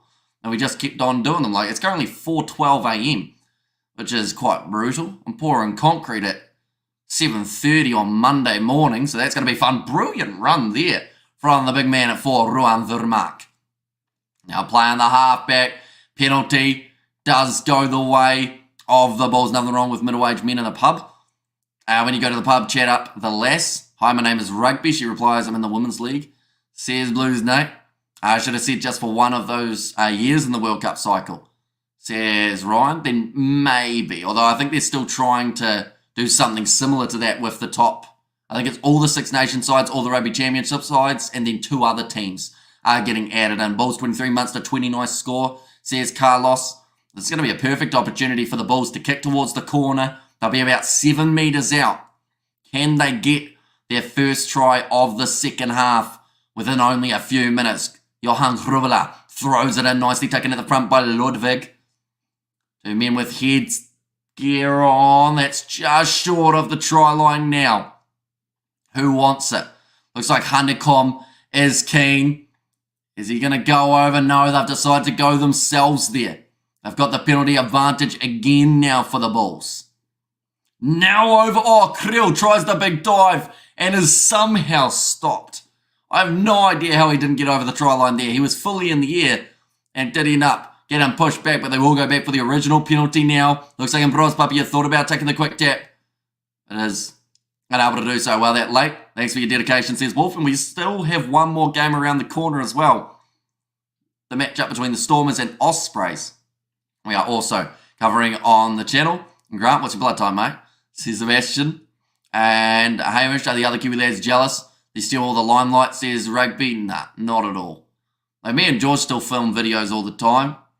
The other lads hardly really are on the channel. Including, like, one of them has been in the channel maybe like 3 times. in the existence? So not at all. Now, the Bulls are going to be going for this line out. Johan Hrubela. Now trying to get this rolling more going forward. There's going to be another penalty advantage for the Bulls. And these are starting to add up for Munster. They could find themselves going to the bin here if they're not careful. Getting close this time with Ruan Vilmark. Popped up to Gerhard Stinnekamp. Rospapia going to the short side now. David Creel went himself. Found the offload to Low and Kirkley Adensa scores the try. It will be the easiest try he's ever had to score. Just receives the pop pass on the inside. Gets the big... Oh. Okay, we're just hearing there. If they keep on giving away penalties, they will find themselves going to the bin. And also we have the Kiwi lad, or sorry, yellow card for Munster, please. And super try. So there's a Jimbo there, but yeah, Kirtley Adensa just receives a little pop pass on the inside. And already, Sebastian Clerk off the field. Kirtley Adensa gets one of his first touches of the day. Tell me, Hamish, what happened to the Brumbies? Were the Brumbies that battle with the Blues that got a little bit of both? Like, the Brumbies just didn't really turn up for that game, unfortunately. And George is pulling his weight occasionally. How's his farming business going, by the way? Says Sebastian, no, he's going all right. He's been working quite a bit. Like, we've been filming for the entertainment channel, which is, like, pretty much the only time that I've seen him over the last 2 months, just because he's been doing about 80-hour weeks. So he's coming around later on today. And then the way that it sits at the moment with our schedules, it means that I'll be sleeping for 3 hours. That is the only sleep that I get, because that is the only time that it's available for us to film. So, yeah, I'll sleep for 3 hours after the Stormers versus Ospreys stream, and then get up, do about a 5-hour filming session, and then get up at 7 a.m. or so to pour concrete the next morning. So it's quite fun. And Carell did a job on Stamen there, says Jimbo. Yeah, the Bulls getting back into the contest with that try of Kirtley Adensa. The kick has missed, unfortunately, for the Bulls. Did you say he works 80 hours a week? Some weeks, like if it's a big time of the year for silage, like sometimes it will be 60, sometimes it will be 70. But yeah, at one point he was pretty much doing like 18-hour days. Nicely taken there by the Bulls. I'm going to be rolling this one back. What are you filming for 5 hours, mate? Entertainment channel videos. One's going up. Ambrose Papier. Now moving towards the halfway line. Ooh, yeah, that's an ugly clean out. I think it was actually Kelvin Nash. 2 men going up for the ball. You got the worst of a Johan Goosen now. Passes on the outside. Gets it away. Here's Seb Clerk. He's back out on the field. He has just gone into touch. Believe it will be Munster's ball here. And yes, here's Bulls. Oh no, it's actually going to be the Bulls ball. Well, YouTube channel, are they on there on a secret one, Rugby? Johan Goosen. That pass on the outside to Seb de Klerk. Surprised he's made his way back out there. Bloody hell, that's no way to live. Too much is too much though in it. Yeah, but the grass doesn't stop growing. So, like, there'll be times that he only has to work maybe like 30 hours a week. But then other times when the grass is growing, you got to make hay while the sun shines. That's the saying, isn't it? Now line out throw for Johan Goosen. Okay, the assistant referee was right there, says the ref. So Munster must have been protesting that one. 2 points down near the Bulls.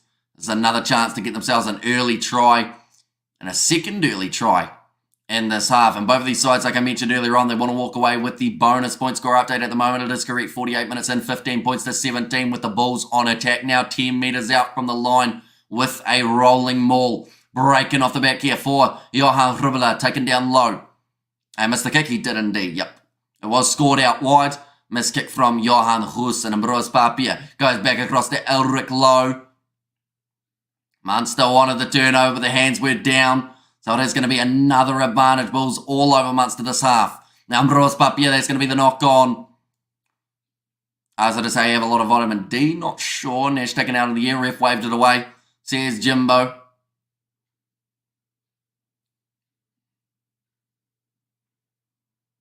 Okay, they just said that he was clearly hands down in front of the ball, then pulled it back. The hands on the ruck penalty is the one that goes against him. Next game that is taking place in the URC that we are covering on the channel, ladies and gentlemen, is going to be taking place. Oh, that's a good shot on Elric Low by Stephen Archer. Rubla getting closer. He's over the line. And it's another one for the Bulls. The crowd at Loftus are starting to really fire up now as they realise their side are back into this match. Munster supporters disappointed, but Johan Rubla certainly not. His 20th try in his career. And what has goal pushed 3 men over. So here's Jimbo. Yeah, Crowley not able to stop him. Nankerville.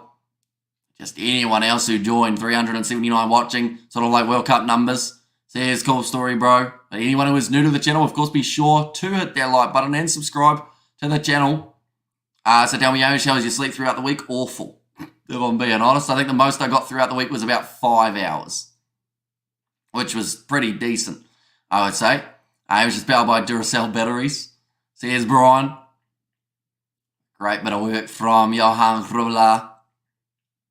Now they take the lead, and not just take the lead by a little bit. They take the lead 22 points to 17. I mentioned about how they were underdogs. Now Munster become $4.60 underdogs in this contest, and it just seems like they've gassed out for the second half. I feel like they'll be disappointed with it. Looks like Acha van der Merwe has now made his way onto the field. That is for Johan Rubla. Floodgates to open now. Says Jimbo. And also, well done, boys. And well, the Bulls are moving, says Wolf. And they are now 1 try away from a bonus point in this contest, which is the bare minimum that they want to walk away with in this game. Kicked off. Now taken by Elric Low. Runs it straight at RG Sneyman, who's made a good tackle there. And Whiskey has a Grant problem, says Grant there. And Bros Papier looking for the box kick. And Wickley also making his way onto the field. That is for Jeremy Luckman. Nicely taken in the high ball. Kitli Aronsa unable to claim it off Nash. He's been told to release him. It took a little while for him to do so. We also see there that Craig Casey has made his way onto the field. That is for Connor Murray. This game better than whatever the last game was. Leinster and Lions. And visitor struggle second half, says Ben Kennedy. And well, the Bulls, well done, Bulls, says Carlos. And there as well. 28 minutes remaining. Case closed, says a Rugby. Currently 5 points difference between these two sides on the table, if this is the way that it's set. 49 for the Bulls, 44 for Munster. Looks like a few more changes are being made. Here comes Gourmeti. He's on the field for Hanekom. Not a bad choice to take that man off the field.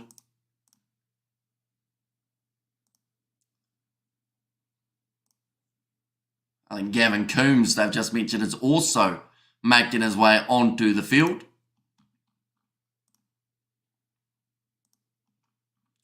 We will go like that. And we will go like that. There we go. Gavin Coombs already getting his first carry, even though he's only been on the field for a very short amount of time. Vitamin D kicking in for the Bulls. Says cool story, bro. Now, box kick coming from Craig Casey. Waiting for this one to come down. Nicely taken by Kutli Aronsa. Good driving tackle there from Munster. On him, 40 metres out from their line. Willie LaRue goes across to Johan Goosen. Kicks it down the middle of the field. Did not want to risk putting that one out on the full again. Now Munster, they do have that option, seeing as they are inside of their 22. Doesn't able to find the touchline. Now Willie LaRue looking for the kick up high of his left boot. Goosen chasing after it. Isn't able to claim it. Going to be knocked on, I believe, by him. Now Simon Zebo trying to bust his way through a couple tackles. But this Bulls defence overall, they have been pretty strong. They haven't allowed too many easy breaks of the line here for Munster. There's another mistake. The Bulls out wide with Caden Moody. They want to check it, but I believe he's just scored a try. And this game has turned around and been flipped on its head with the way that the Bulls have come out in the second 40 minutes. Gomes is a mystery to me. Never understood why he didn't make the breakthrough. Says Jimbo. Oh, they just want to check a tackle.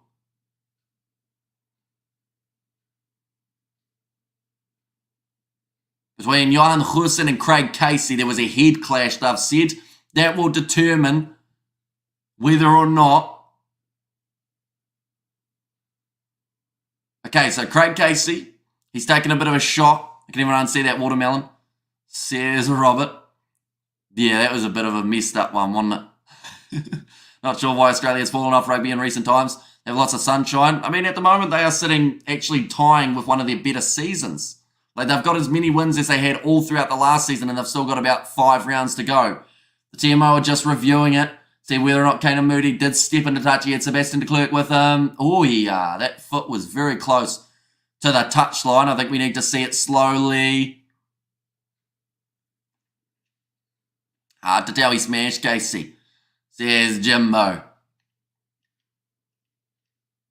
All right, they're happy with the try, but that is not the main thing that they want to check here. It is more so whether or not there was a bit of foul play involved between Johan Hussen and Craig Casey.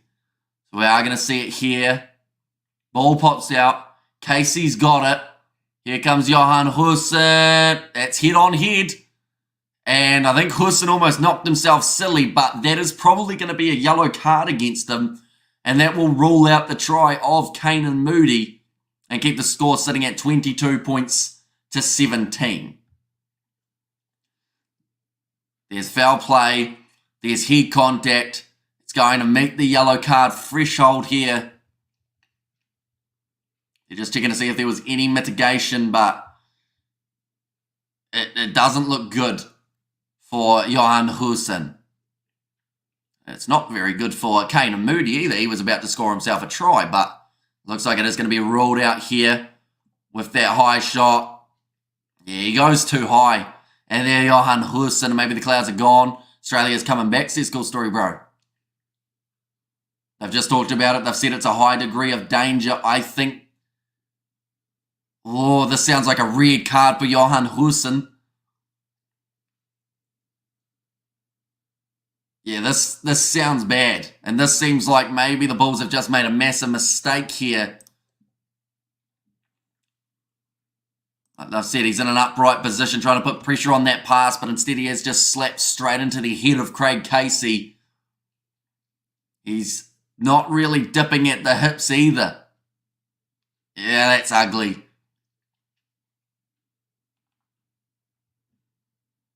It's a red card for Johan Hussen. When you talk about moments that can change a game with 27 minutes remaining, the Bulls have lost one of their players. Uh-oh, says Dan Borta.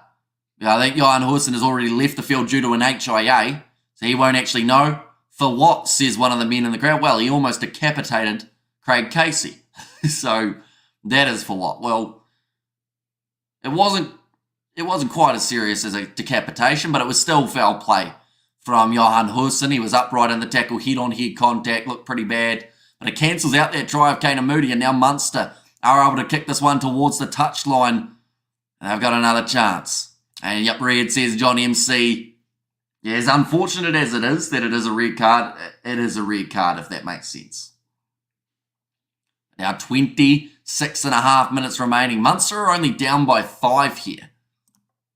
They've got the man advantage as well, as they currently sit on the field about 30 metres out with the line out. Ball's going to be thrown in by Niall Scannell, nicely claimed by Jack O'Donoghue. Now back away to the right-hand side, Connor Murray popping it in behind. Casey has gone off the field for the HIA. So it does mean that we see the return of Murray just for now. Cross kick attempted. Ball bouncing beautifully into the hands of Calvin Nash. Look for the offload to Zebo, who does knock it on though.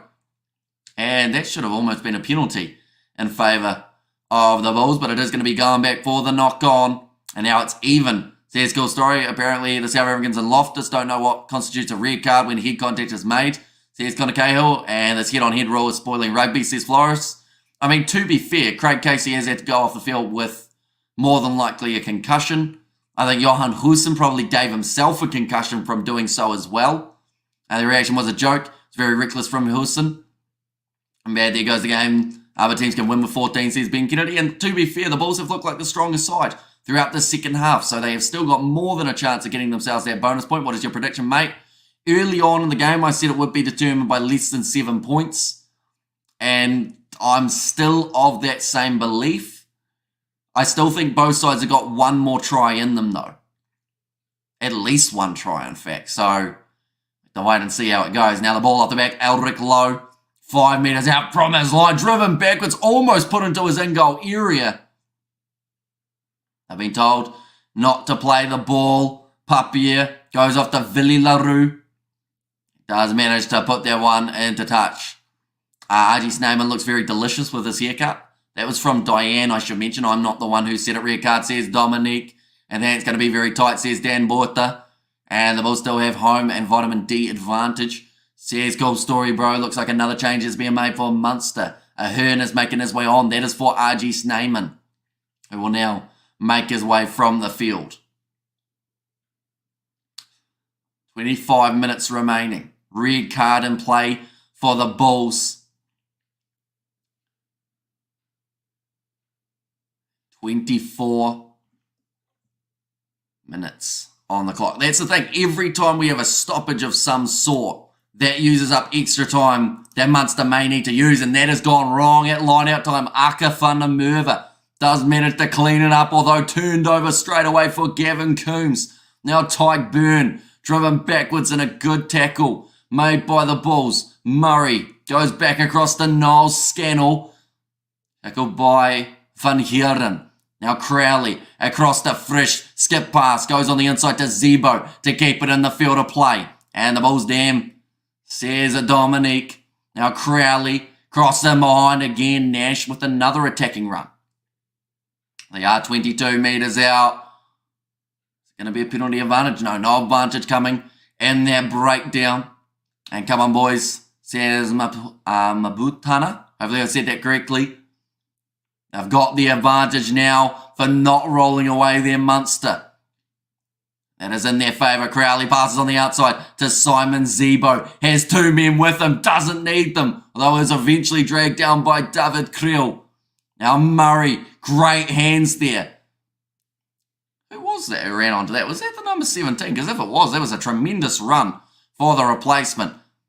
Wickerly. Now cross kick. Works out. Goes into the hands of a big 23. He goes himself. That is fantastic work from John Hodnett, who just kept on galloping like he was a stallion towards the try line there. And Munster have now brought it back to 22-22 in this game with, fun fact, 22 minutes left. I think that's the last time we can have that because no other time remaining will be less than they've got, fun fact. But nicely done by John Hodnett. He had Kurtley Arendse on him and he just didn't care. He kept on moving towards the line. And Hodnett a monster for Munster. Yeah, missed tackle from Kane and Moody. Kurtley Arendse tried to make the tackle. Wasn't quite able to stop him. Was there a knee down, though, in that case? And that is a fun fact, says Dean Adams. But now 3 tackles made for both sides. Munster have the momentum now, says Dan Borta. The fact that this game's going to go down to the wire, we still have one more URC game around the corner that we're covering, ladies and gents. That is the game between the Stormers and Ospreys. Now, that game may not be as one-sided. That could be as close. That will be more than likely a one-sided affair. But yeah, this one going down to the wire. And Munster, they certainly do have that momentum because of that red card of the Bulls. It's got them in a little bit of trouble here. Jack Crowley. Now line up this kick. This would give Munster the lead. Kurtley Arendse looking to charge it down. Tell you what, he's going to get close as well. Didn't quite get there. It's hit the post and maybe out of the corner of his eye. Here's Sir Kurtley Arendse.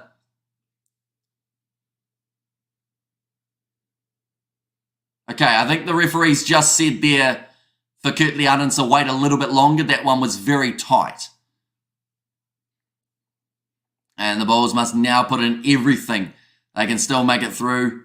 There are only the 14 men, says Alfie, but now it's going to be kicked off by the Bulls. Flashbacks to Colby. There's Dan Borta there. And Bulls need belief, says Robert. Gavin Coombs tackled on the Munster 22. It's going to be such an important 20 minutes for the overall season of these two sides. I would argue and say whoever loses this game no longer has a chance of qualifying first in the URC. Now, Leinster, of course, are a little bit ahead, same with Glasgow. But whoever wins this game closes that gap just that little bit more. Nicely taken by Vili Larue. Swanepoel onto the field for Van Yeeren as well. Now Gumedi looking to break through his opposite numbers. Tackling Gavin Coombs, but Bulls got this. Says, cool story, bro. Now spin there from Vermaak. Papier goes across to Vili Larue. Skip past to Aka van der Merwe. Got through the tackle attempt of Connor Murray. And then in the breakdown for Munster, they've managed to get the turnover. And Bulls all the way, Amy. Says Spider making the score. Says Wolford is currently 22-22. Hopefully, there we go. The scoreboard has now updated itself. Now Connor Murray goes back across to Clark. I've just mentioned there, Craig Casey has yet to make his way back out onto the field after his HIA. More than likely means that he has not been able to pass it after the high shot from Johan Hussen. Also means that Murray will be playing an extra 25 or so minutes more than he wanted to. He went off slightly earlier due to an injury. And Bros Papier there getting wrestled to the turf by Murray. And usually I'd be going to sleep. Still can't go wrong with Hamish's rugby commentary on the Northern comps like the URC. So yeah, Simi Soz, and we've got plenty more coming. We've got 3 games of the URC next week involving South African sides. Alongside that, we are also going to be covering the Super Rugby next weekend. And then the weekend after that, there's the Champions Cup semi-finals alongside the Sevens and Super Rugby, all coming on the channel. Kick downfield, doesn't manage to find touch with that one there. Now, nice work. Oh no, in fact, he was offside there, Kana Moody. So now they actually go right to where that one was kicked to, I believe. Oh no, number 14 is the player who was offside. The game is boring, says Winston. I'll disagree. It's 22-22. Can't get much closer than that. Amish to replace Kerwin on the breakdown, please, says Dan Borta. Hurry up. Get off, but the storm is on, says Blues Nate. 18 minutes remaining. Neither of these sides have got themselves a bonus point as we currently sit. And Pontlaw, says Jimbo.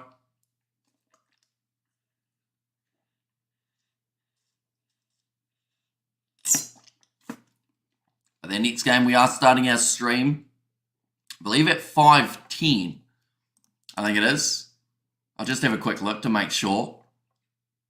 The next live stream, yeah, it's starting at 5:10, which is 7:10 p.m. for you guys in South Africa. And I believe in Ireland it is 7:10 p.m. or it might be 6:10 p.m.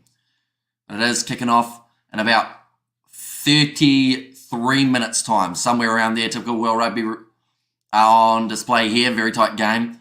Says Katzenell. And here we go, come on the Bulls, dig deep and very thirsty, mate.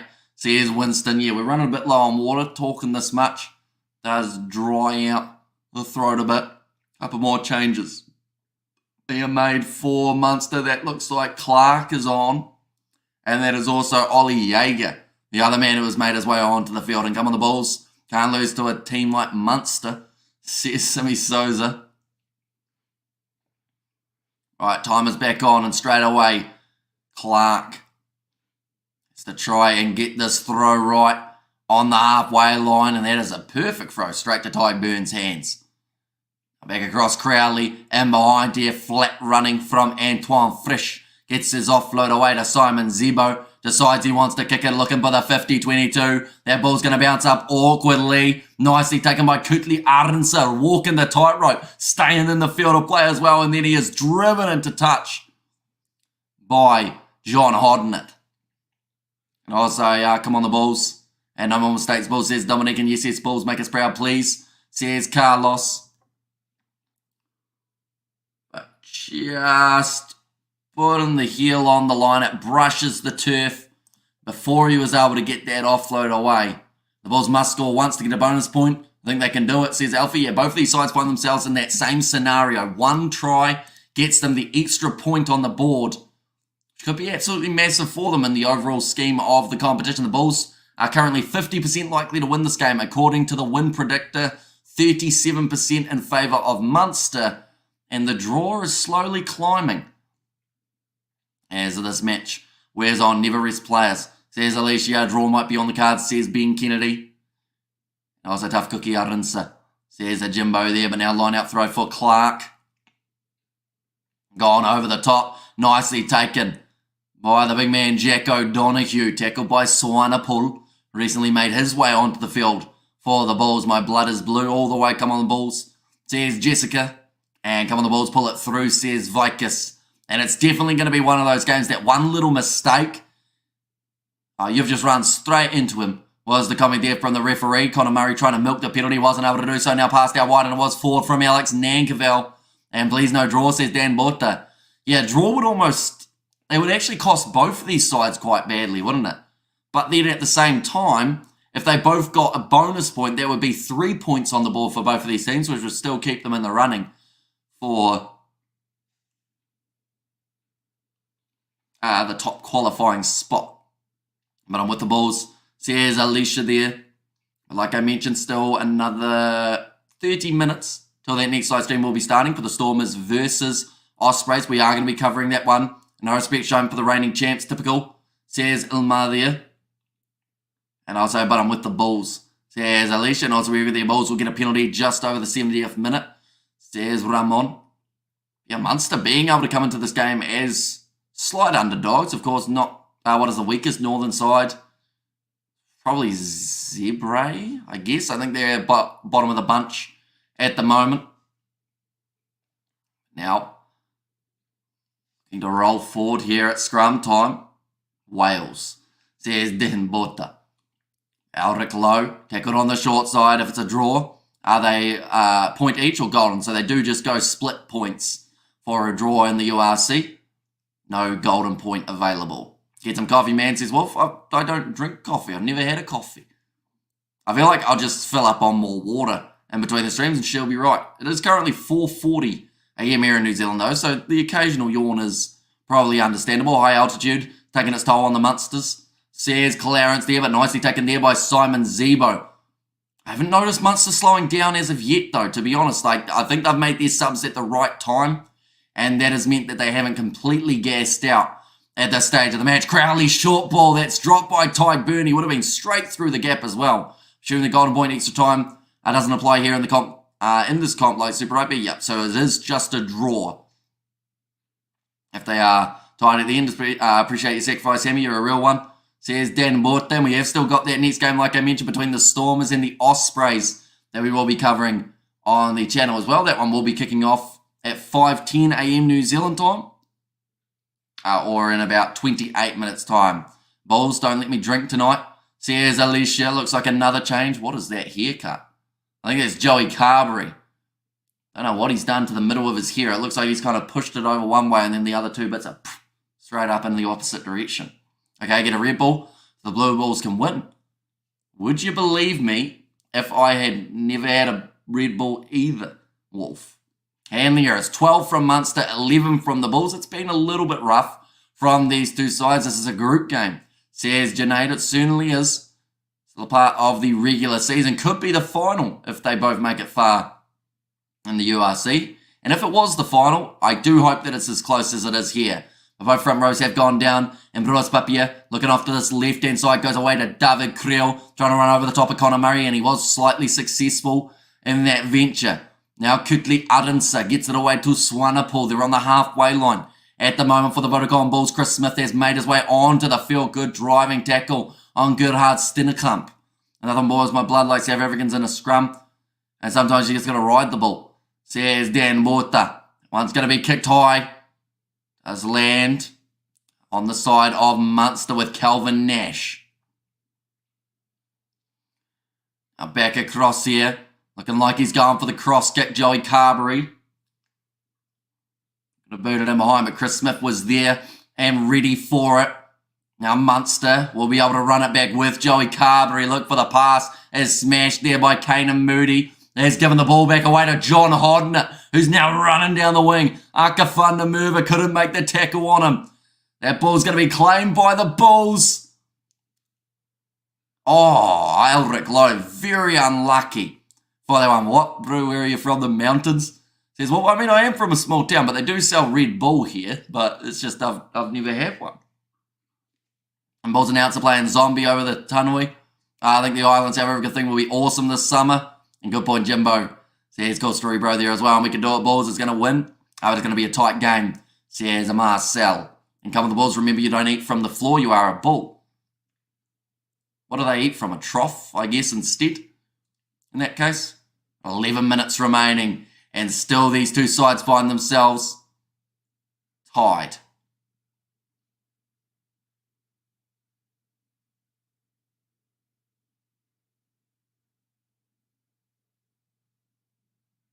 Okay, so Tyke Byrne has just been told by the referee every time that the ball goes out, it's either Connor Murray or it's one of the wingers yelling at the ref. So he's pretty much told them if they do that again, going to start reversing penalties. We have got there, I must say, I enjoy your commentary. Very good. One can follow the game without any trouble, says Alfie. Thank you very much, mate. And we got that next game just around the corner between the Stormers and the Ospreys. That one could be a little bit more one-sided than this game. Although it doesn't take much to be more one-sided than a game that is 22 points to 22. As this one is extremely even between these two teams. My friend, it's a song, don't stress, says Marcel.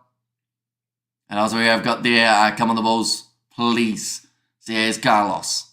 I am only choosing nicotine. He's never had a cigarette. Says, cool story, bro. Now scrum feed here. Second half will start soon, but it's 7-7 between Italy and Scotland ladies. Also a close game between those two sides as well. Ros Papia will have the scrum feed 25 metres out from their own line here, the Bulls. Anyone who hasn't already, be sure to hit that subscribe button. It is greatly appreciated.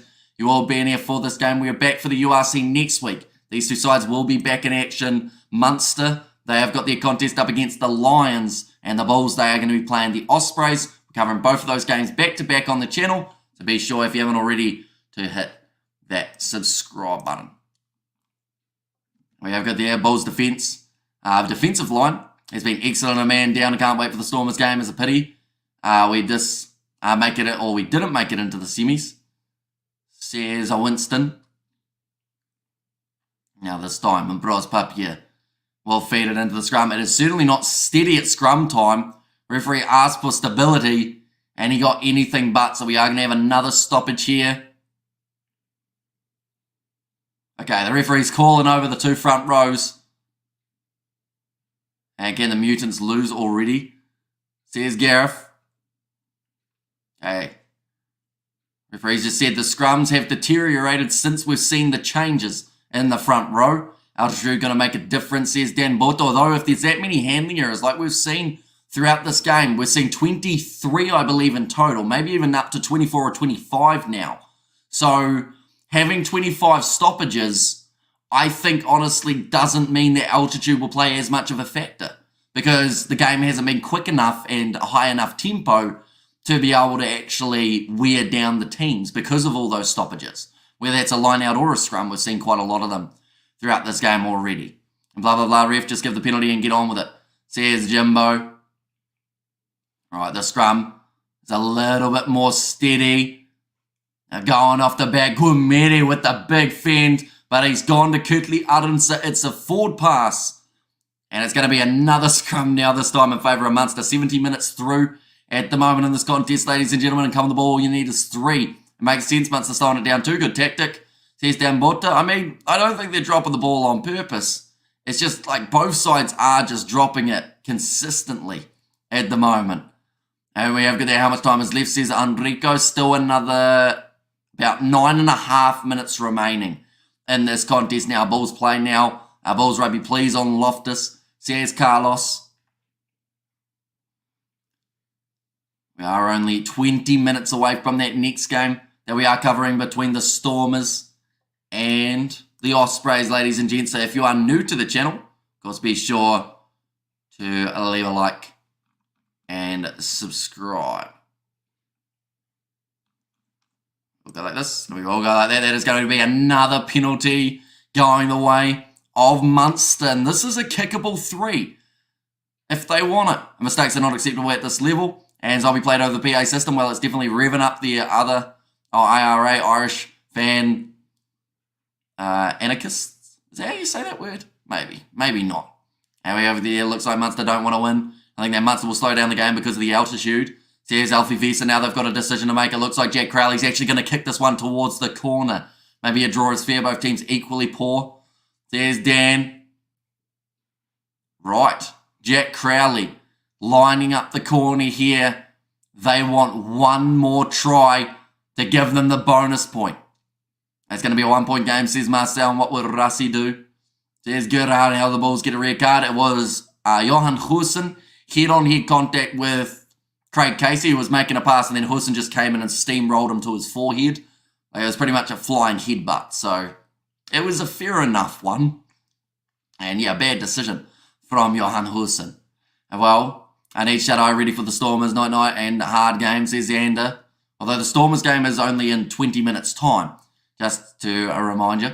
5 metres out from the line here for Munster. Hard game, says Xander Dupree. Slowly crawling that little bit closer. Here comes Ollie Jaeger. Oh, that's a good leg drive from the big man, ex-Crusaders player. Connor Murray now joins the breakdown. My tears may be blue tonight and come on the Bulls. You want a bloody win or not? Says Sammy Souza. Munster looking for the full 7. That post looks like it's on a lean, but it's actually just the padding around it. Now they go away to Tyke Burn. Oh, he's close, but he's just short. Connor Murray goes off now to the big man, Gavin Coombs. His knees just got bent the wrong way. That didn't look nice. Hopefully he's going to be all right. Now going short again to Tyke Burn. Penalty advantage for Munster. So they've got an easy 3-pointer if they want it. But Jack Crowley goes short after Simon Zebo. Getting attacked on the ground by Kaner Moody, who's looking for their turnover. Now going off, Joey Carberry. Tackled low, finds the offload to Murray, who goes through, stretches out, and he scored the try for Munster. Craig Casey going off for that HIA. Murray making his way back onto the field. And now he scored what could be a very decisive try. Okay, done very misty. Says Julian there and come on the Monsters. Says Captain. And also we got the Can You Show the Game, please. Sadly, due to licensing, any match footage or audio gets us taken straight off YouTube. But that is a fantastic finish from Connor Murray to give Munster the lead. What is wrong with the Bulls, says Xander. Just little mistakes. Discipline has been hurting them. But great stretch out from Murray.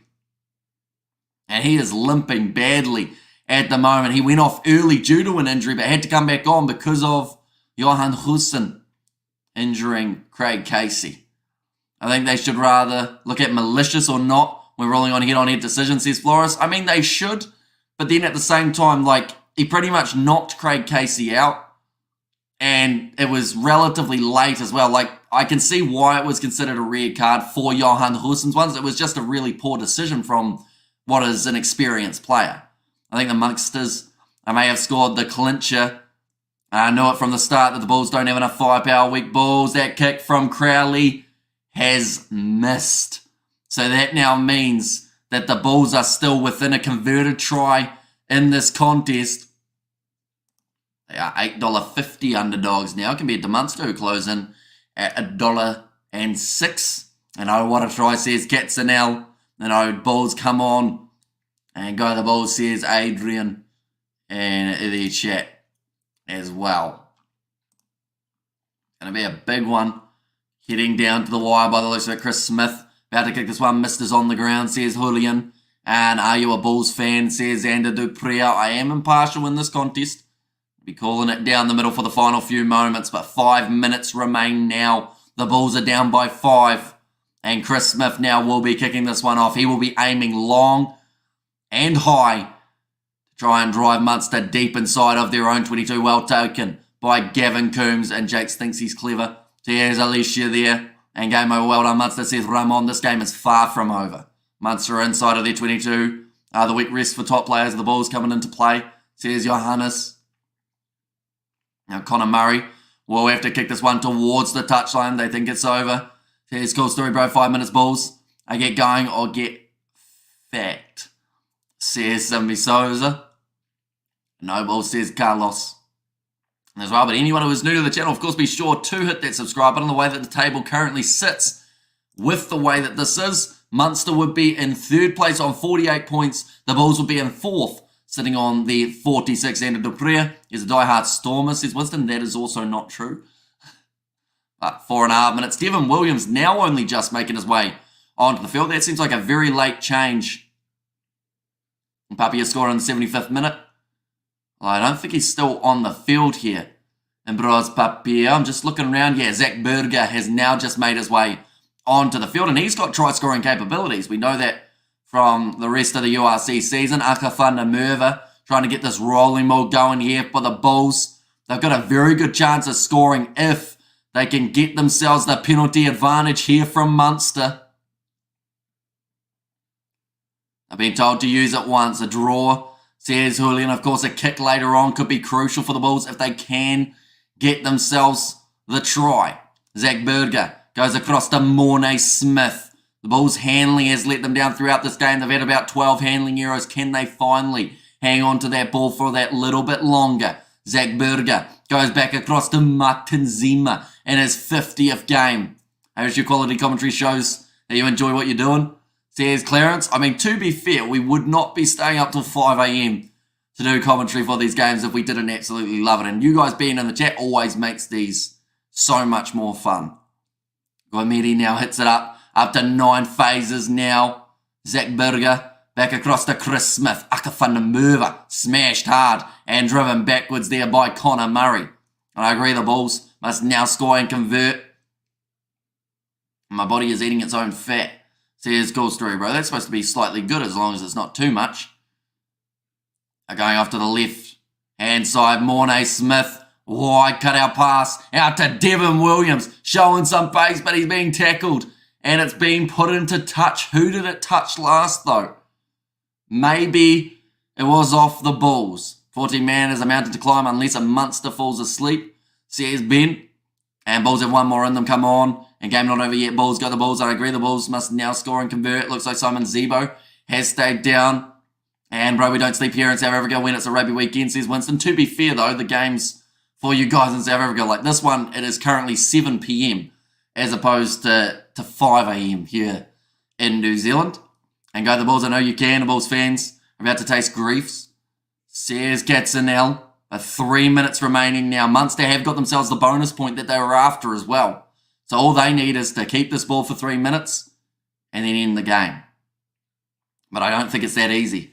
I feel like the Bulls are going to be right on the verge, being able to get their way through. Still plenty of time left on the clock. Another injury problem by the sounds of it here for Munster. So this is another stoppage here, ladies and gentlemen. A hard game to predict. Score the Bulls. Come on the Bulls, please. And not over yet. Exactly right. Aka van der Merwe has got this line-out throw here. Can they get this one right here, the Bulls? As that Berger is going to score a late try and will be kicked over. The Bulls 29-27 says Xander Dupree. Time, it is currently sitting at 77 minutes and the rolling ball from the Bulls has begun. Last thing that Munster want to do here is give away a penalty advantage that then allows the Bulls a bit of freedom to go for that try line.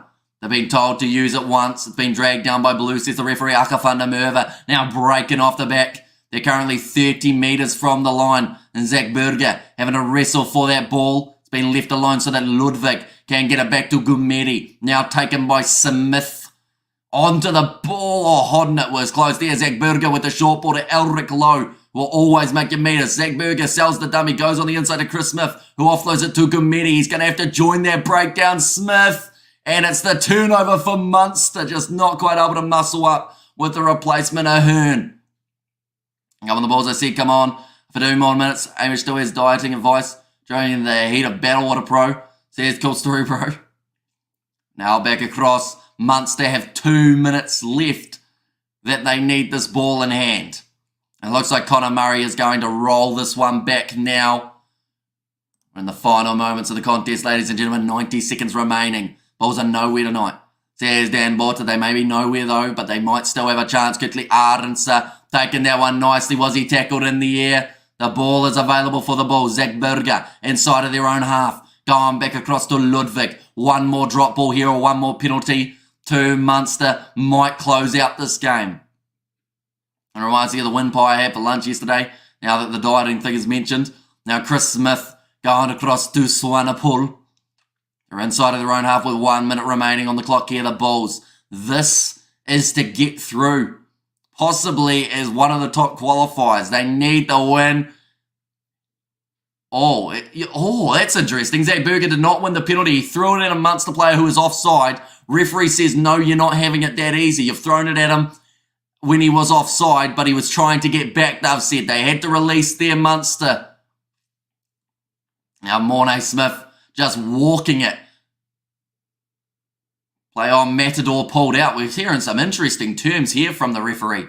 In this game, here come the Bulls. Say the Bulls should have won this game. Says 1-2-3 MS. Now 25 seconds remaining. Still there for the Bulls. Zach Berger goes back across to Martin Zimmer. It is still there. Good meaty around the side of the breakdown. That was a very risky play. And they've got extremely lucky there that they haven't given away the penalty for not releasing. Now Zach Berger back across to Chris Smith. Handling needs to be on point. Aka van der Merwe. Now Gavin Coombs has lost his footing. Still in the hands of the Bulls. Guameri, there is the full-time siren. Zach Berger passes it across there to Kanan Moody, a name that we have hardly said throughout the second half. Now Berger again goes back to Guameri. Good bit of work there from Tyke Byrne. Does he get the turnover? It's in the hands of Munster. They've got the bonus point on the board. And they kick the ball into touch and they will beat the Bulls at Loftus. Getting themselves the win. 27 points to 22. Scrum halves need to stop trying to milk the penalties. Says Dan Borta. It seems the Nick White virus is spreading on milking penalties. Says Simi Souza. And there as well. It was too much for us Bulls. And the referee is a tyrant. Says Kitson now and come on Munster. Says captain in there. And Ish Bulls. Says Carlos. So they will still receive the bonus point. The Bulls for being within 7. But that is certainly not the result that they were after. And there's one that goes to Jake. Says Alicia there. And next time, boys. Says Clarence, a fair play to Munster. Tough to win at Loftus, says Dan Butte. And they have been able to do so here. This Munster side digging deep. Getting themselves that last minute try. That helped get them the victory. Fantastic Bulls. Not bad from the Muggers. Says Simi Souza, great game, says Jumbo. Yeah, extremely close game. Hopefully this next game between the Stormers and Ospreys is going to be relatively close. I just remember when I said, or when you said I was ultra negative, and now I'm ultra positive, go Munster, says Connor Cahill. And honestly, Bulls had it in the bag before that card, in my opinion, says captain. And yeah, they've just made too many errors in this game. Like Munster were also poor when it came to the amount of errors that they had throughout that first half. Like both of these sides, in total, probably 15 handling errors across the full 80 minutes, which is just far too many. And it was one of those ones that it kept the game very even.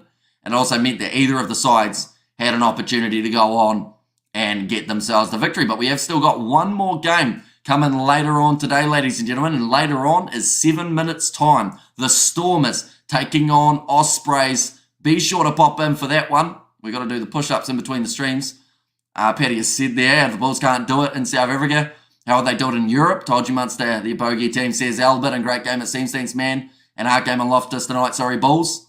And I've got a Springbok Artie Sneyman, says Albert. He's a very strong player. That is draw the log, please, says Julian. We will hopefully have an updated table at the end, or at the start of the next live stream, where we can tell you exactly where the sides are. But for now, the Stormers are in third. Or sorry, not the Stormers. The Munster side are third. Bulls are fourth, and then fifth, I believe, is Benetton as we currently sit. Nonetheless, I do thank you all very much for tuning in. If you did enjoy, of course, be sure to leave a like and subscribe. Like I said, 5 minutes or so time, we are going to be back for the next contest. Now, there was actually another game happening earlier on. Benetton got themselves the victory there. So Munster are now in third on 48 points. And the Bulls are in fourth on 46. Benetton on 42. Stormers and Ulster and the Lions all on 39. And of course, the Stormers still have a game to come where they can advance back up to that fifth place position. But nonetheless, we do thank you all very much for tuning in. If you did enjoy, be sure to leave a like and subscribe.